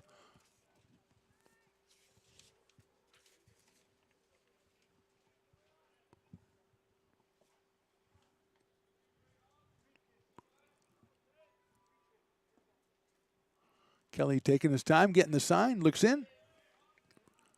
Here's the pitch on the way. High, ball 4. Dylan Brown scheduled to be the hitter. I don't think that's Dylan Brown, so we're going to take a look. So I think it's Carter Harris. That's number 2, Carter Harris, out of Belle Grove High School.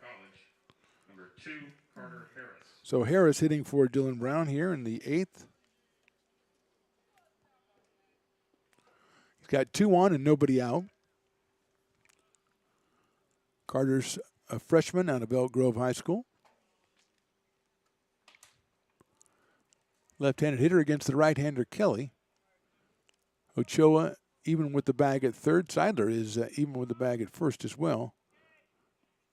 Here's the pitch by Matt Kelly. Torres to bunt. He butts it down to third base. Picked up by Ochoa. He's going to have to make a play at first. He does. A fine play at first, but a real good bunt by Carter Harris. The sacrifice moves the runners to second and third.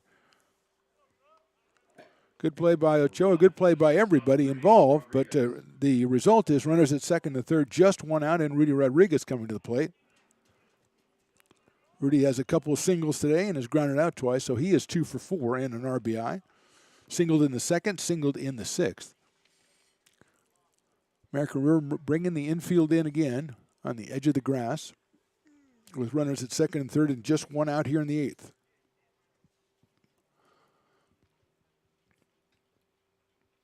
First pitch by Kelly is in there for a strike, so he is ahead 0-1. Outfield is medium deep, shallow, pretty shallow in left field, but medium deep in center and a little deeper in right for Rudy Rodriguez. Freshman out of Elk Grove High School. Time is called at the plate. So a single, a walk, and then a sacrifice by the pinch hitter Carter Harris puts runners at second and third. Just one out here in the top of the eighth. The Hawks lead this one 6-0. 0-1 coming from Matt Kelly. Line drive.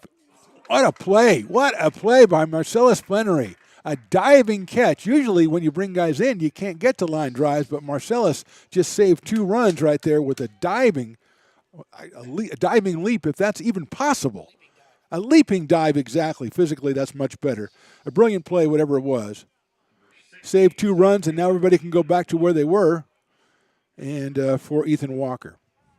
And we're going to have a pitching coach visit to Matt Kelly, probably just to go out and tell Marcellus, nice catch. So we're going to step away. We might have ourselves a pitching change. We're a step away. We're in the top of the eighth. Right now it is the Hawks 6 and the Beavers nothing.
Stones Radio Networks, the home of Lincoln Potters Baseball, and now home to ARC Beavers Baseball.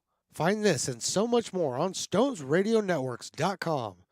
Check out their YouTube channel and their Facebook channel, or shoot them an email at stonesradio@yahoo.com, or give them a call anytime, 916-367-4774. Thanks for listening. You're listening to Beavers Baseball right here on Stones Radio Networks. Right-hander Christian Lucero is the new pitcher for the Beavers. He comes out of the bullpen from River City High School. Not today. I mean, he was here the whole time. Right-hander is 6'1", has 6 saves and a 3.50 ERA for the Beavers this season. He is the key guy out of the bullpen for Coach Jay. Doug Jumelet, the skipper here, talked about Lucero in the pregame. He's up here in a tough situation with 2 outs and 2 on, and Ethan Walker, the hitter. First pitch is swung on and missed. Lucero coming from down under. We used to call it the Submariners. I think they just say down under now, or I don't know. They probably call them bad names. But 0-1 on Walker. Right-hander against right-hander. Fouled at the plate. 0-2. Again, one of those guys who the first time you see him, you're just kind of like trying to figure out where the ball's coming from and trying to locate the release point and everything, and which makes him particularly effective as a relief pitcher. 0-2 on Ethan Walker, who's flied to center twice, flied to left once, and hit into a double play. So Marcellus Flannery with the fantastic catch to save 2 runs at least momentarily, and now Lucero trying to shut it down. 0-2 pitch. Outside, ball 1. 1 ball and 2 strikes on Walker. Harry Owen, the catcher, would follow. This is the 14th appearance for Lucero. He's pitched 18 innings, 6 saves, a 3.50 ERA. Here's the 1-2. Foul back to the screen.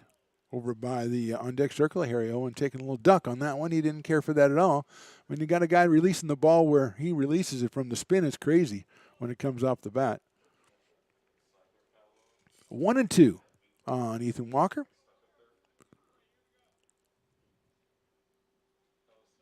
Or at third, so Lozano is out at second. 1-2 pitch. Outside, ball 2. 2-2.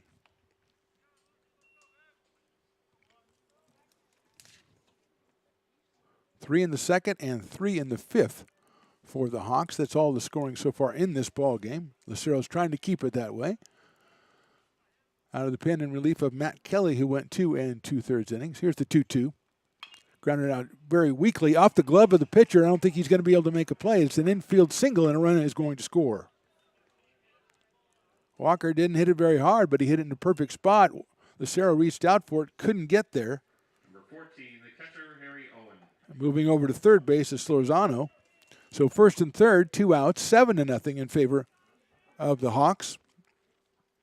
On a ball that wasn't hit well, but it was hit in the perfect spot.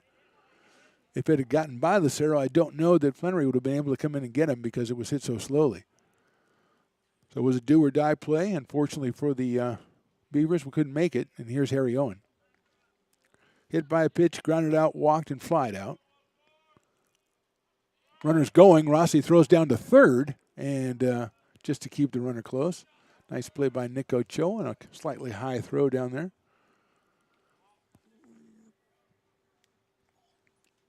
So Walker is down at second base. 1 ball, no strikes. Well, that's the information I was told. And now I'm changing that. Here's the pitch.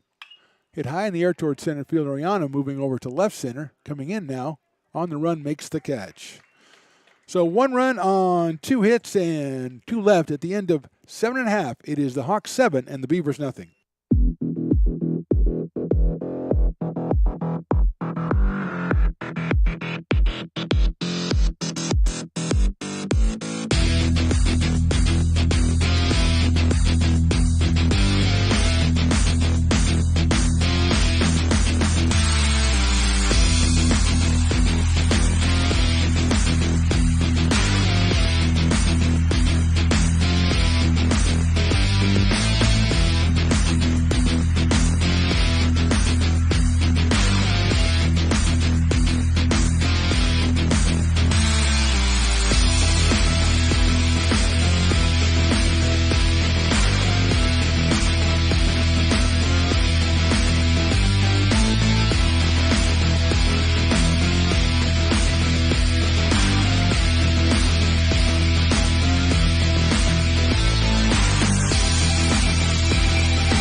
Back on the call, here's Mark Phantom Low. We're in the bottom of the 8th. We have a new pitcher. His name is Cameron Orr. He moves in from right field. Vinny Fong goes out to right field to take his place because they have to do that. You can't just leave it open. Dominic Ott, Alejandro Bello, and Lincoln Oriana, the first 3 hitters against Cameron Orr. See if we can locate some pertinent statistics on Mr. Orr. We just know him as a right fielder. And he is making his 8th appearance. He is 0-1 in the season.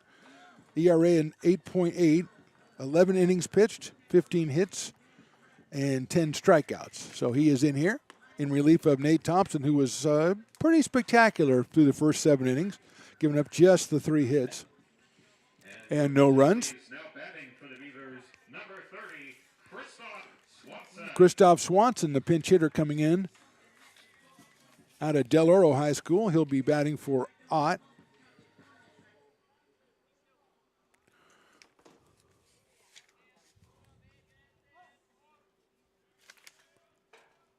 Christoph hitting at .236 so far on the season. He is pinch hitting for Dominic Ott in the number 1 spot. Here's the first pitch by Orr. Fastball is in there for a strike.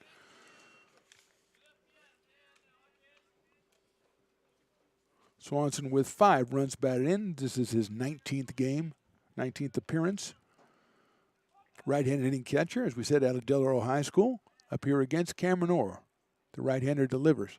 Down low for a ball, 1-1. 1 ball and a 1 strike.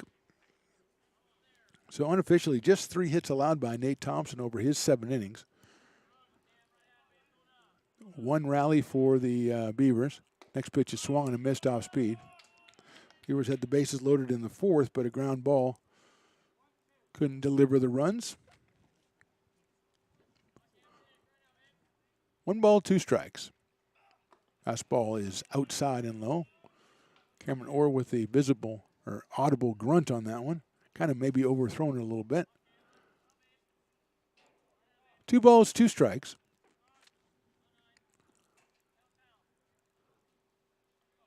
Right-hander works from the stretch. Here's the pitch. Outside, ball 3. So Lozano's in left, Ethan Walker in center, and now Fong is out in right. Nathan Aid at third, Rudy Rodriguez at short, Dylan Brown at second. Although that was being changed because we had a pinch hitter. And over at first is Judah Morris. Harry Owen behind the plate. See if that's Carter Harris out at second base. Here's the pitch. Line drive center field. Going back is Walker. He's got a beat on it. Hit well, but retired is Swanson for the first out. That'll bring up Alejandro Bello, who has struck out twice and grounded to third. So it is Carter Harris out at second base. He came on to hit for Dylan Brown, and he's taken a spot. An excellent sacrifice bunt, but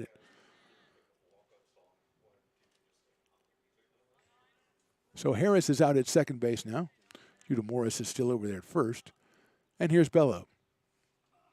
High fly ball. Short left field, called out by the shortstop. That's Rodriguez going out. Rodriguez makes the catch in short left field for the second out. So 2 away, and here's Lincoln Oriana, who has struck out twice and grounded out to second. Those were all, of course, against Nate Thompson, the left-hander, and this time he gets a right-hander, Cameron Orr. For the Beavers, number 15, Lincoln Oriana. Left-hander against the right-hander. Orr from the stretch delivers. Foul back to the screen. Off-speed pitch, got that one on the end of the bat. Scribbed it back, picked up by Bryce Seidler, the on-deck hitter. Hoping to get a chance in this inning. 7-0 in favor of the Hawks. We're in the bottom of the 8th. 2 outs. Here's Orr's pitch. Foul back to the screen again. 0-2 on Lincoln Oriana. Lincoln, a sophomore out of Sheldon High School. Playing center field for the Beavers today. Here's the 0-2 coming. Fastball just misses outside. 1 ball, 2 strikes. Lincoln with a fine running catch earlier in the game. We came all the way in from a pretty deep center field. 1-2 coming up. 2-2. 2 balls, 2 strikes. Just something positive for the Beavers. That's what Ariana's trying to bring to the table here. He's got a 2-2 count. Or from the stretch. Popped out of play by Lincoln Oriana. Stays alive. Back in action Tuesday against Santa Rosa right here at Beaver Stadium. First pitch 2:30. Check out a little early on the stream for the Coach J, Doug Jumele show. Popped up, out of play again.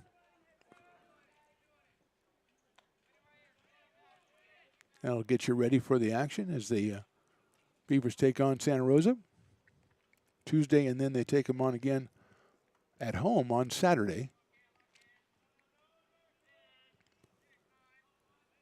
Here's the pitch. Swing and a miss. So 3 up, 3 down against Cameron Orr. At the end of 8, it is the Hawks 7 and the Beavers nothing.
Coming up, more Beavers baseball right here on Stones Radio Networks. We've reached the top of the 9th from Beaver Stadium, 7-0 in favor of Consumnes River over the American River College Beavers. Judah Morris, Nathan Ade, and Vince Fong will be the first 3 hitters for the Hawks against Christian Lucero, the third pitcher for American River.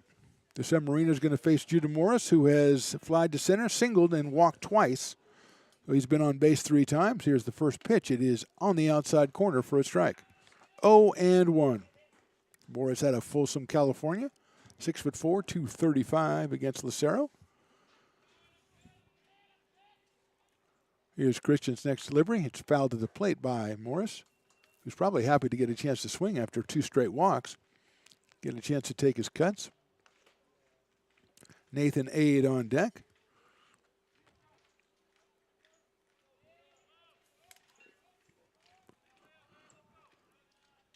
Lucero looks into Drake Rossi. Here's the pitch. Hit out to our right, nowhere near the picnic area. So it's 0-2. Almost a quick pitch that time by Lucero. Outfield, deep and around to the left. Breaking ball just misses the strike zone, just misses the knee of Judah Morris. 1-2. Michael Griala is out in left. Lincoln Oriana in center. Josiah Taylor in right. That's the outfield alignment. Nick Ochoa, Marcellus Flannery, Alejandro Bello. That one is behind Morris, and he does not offer at it. So it is 2-2. Bryce Sider at first and Drake Rossi behind the plate. Christian Lucero, the third pitcher. Wyatt Winalski started, and then Matt Kelly. And now Lucero. 2-2 on Morris to start off the top of the 9th. Right-hander settles in. From the stretch, Lucero with the 2-2 pitch. Just a big frisbee up there, misses the strike zone. 3-2. Morris wanted to, just did not pull the trigger, and it was a little bit outside. 3-2. Starting off the top of the 9th. Fastball, call, strike 3. Good-looking pitch, and Morris did not agree. So Lucero maybe, I think, changed it up to a little speeds there. He got Morris a little off balance, and Judah let that one go. 1 out. Here's Nate Ade.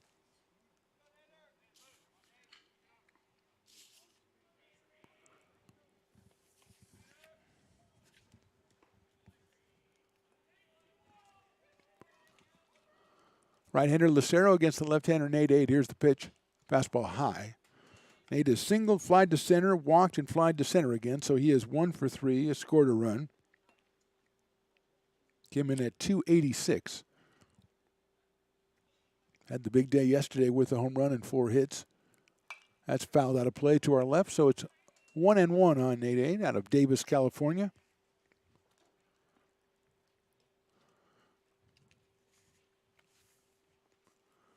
Vinny Fong on deck. for his first appearance of the day. Here's the pitch by Lucero. Hit back to the screen again by Nate Aid. 1-2. Drake Rossi, one of the fastest catchers I've ever seen, going back and getting foul balls off the screen. And I've seen a lot of them in my day. But he's back there.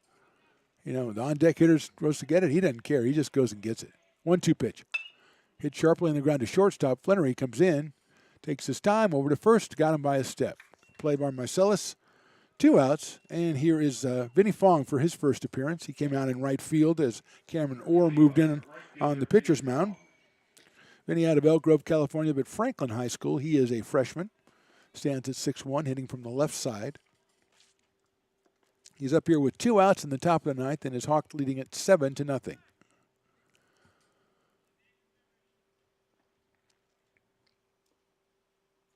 First pitch is inside for a ball, 1-0. Lucero really seems to have gotten to his groove in this inning. 1 ball and no strikes. That is on the outside corner for a strike, 1-1. Easy to see why this guy's got 6 saves on the season. Fong out here for his first at bat of the day. Next pitch is in there again at the knees for a strike. 1 ball and 2 strikes. Left hand hitting Vinny Fong. Down in the count against the right-hander Lucero.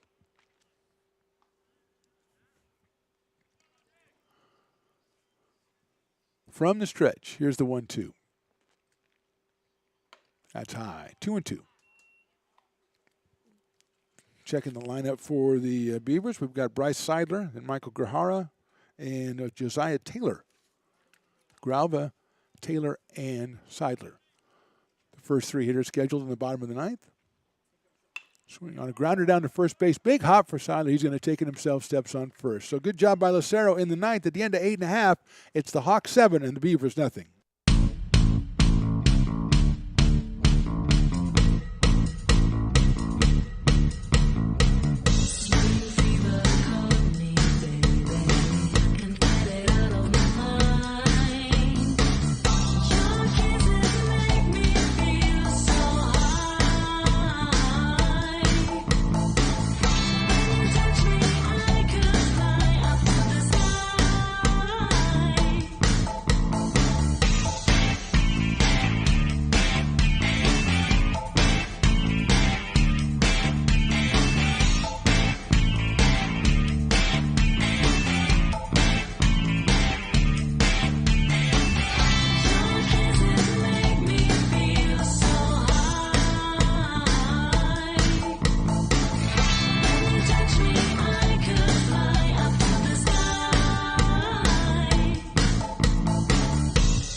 Listening to Beavers Baseball right here on Stones Radio Networks.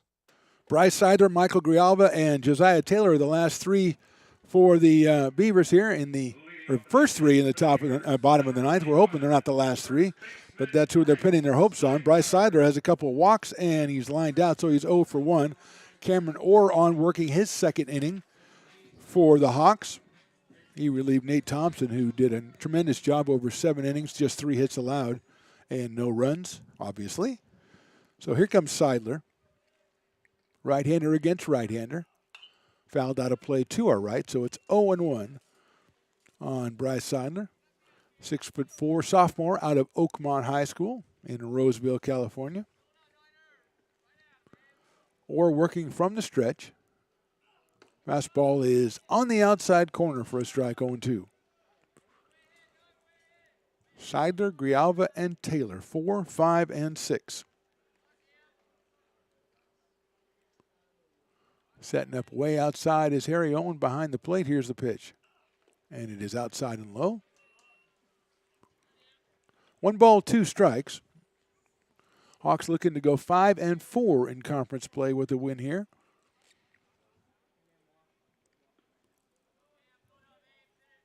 Beavers looking for their second conference win. That's down low for a ball. 2-2 on Seidler.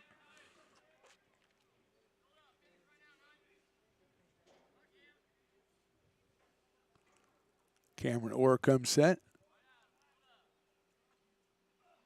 Hit sharply out toward shortstop. Cut off out there by Rodriguez over to first. That's a fine play by Rudy Rodriguez to rob Seidler of a base hit up the middle, and he is retired 6-3 for the first out. And here's Michael Grijalva. Left fielder has singled and flied out, headed to a double play. So he has 1 for 3. Right-hand hitting left fielders, 1 for 3. Came in at 255. First pitch by Orr is high and outside, so Grijalva ahead in the count. 1 ball, no strikes. Josiah Taylor, the right fielder, on deck.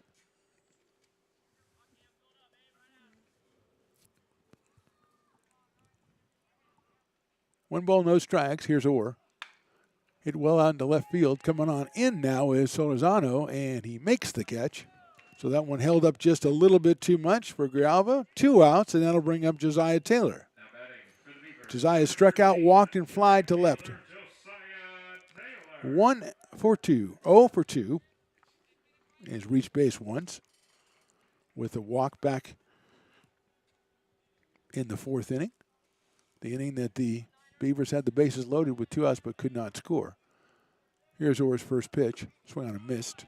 0-1 on Taylor.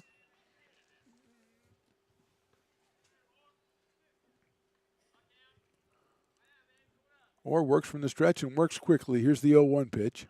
Breaking ball. Falls in there for a strike, 0-2. No balls, 2 strikes on Josiah Taylor. 1-2 pitch coming. And it is 1-2 as that one is just a little outside. Josiah coming out from Alpha Charter. He is a 6'1" sophomore. 1-2 pitch coming. Swing and a miss, strike 3, and that's your ball game. Nothing across for the Beavers in the bottom of the 9th. Final score in this one, Consumnes River 7, American River nothing. We're back with Beaver post game right after this on the Stones Radio Networks.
You're listening to Beavers Baseball right here on Stones Radio Networks. Well, more accurately, you're listening to the Beavers postgame on Stones Radio Networks. That's right. I'm Mark the Phantom Lowe. This is Stones McCoy, after whom the network is named.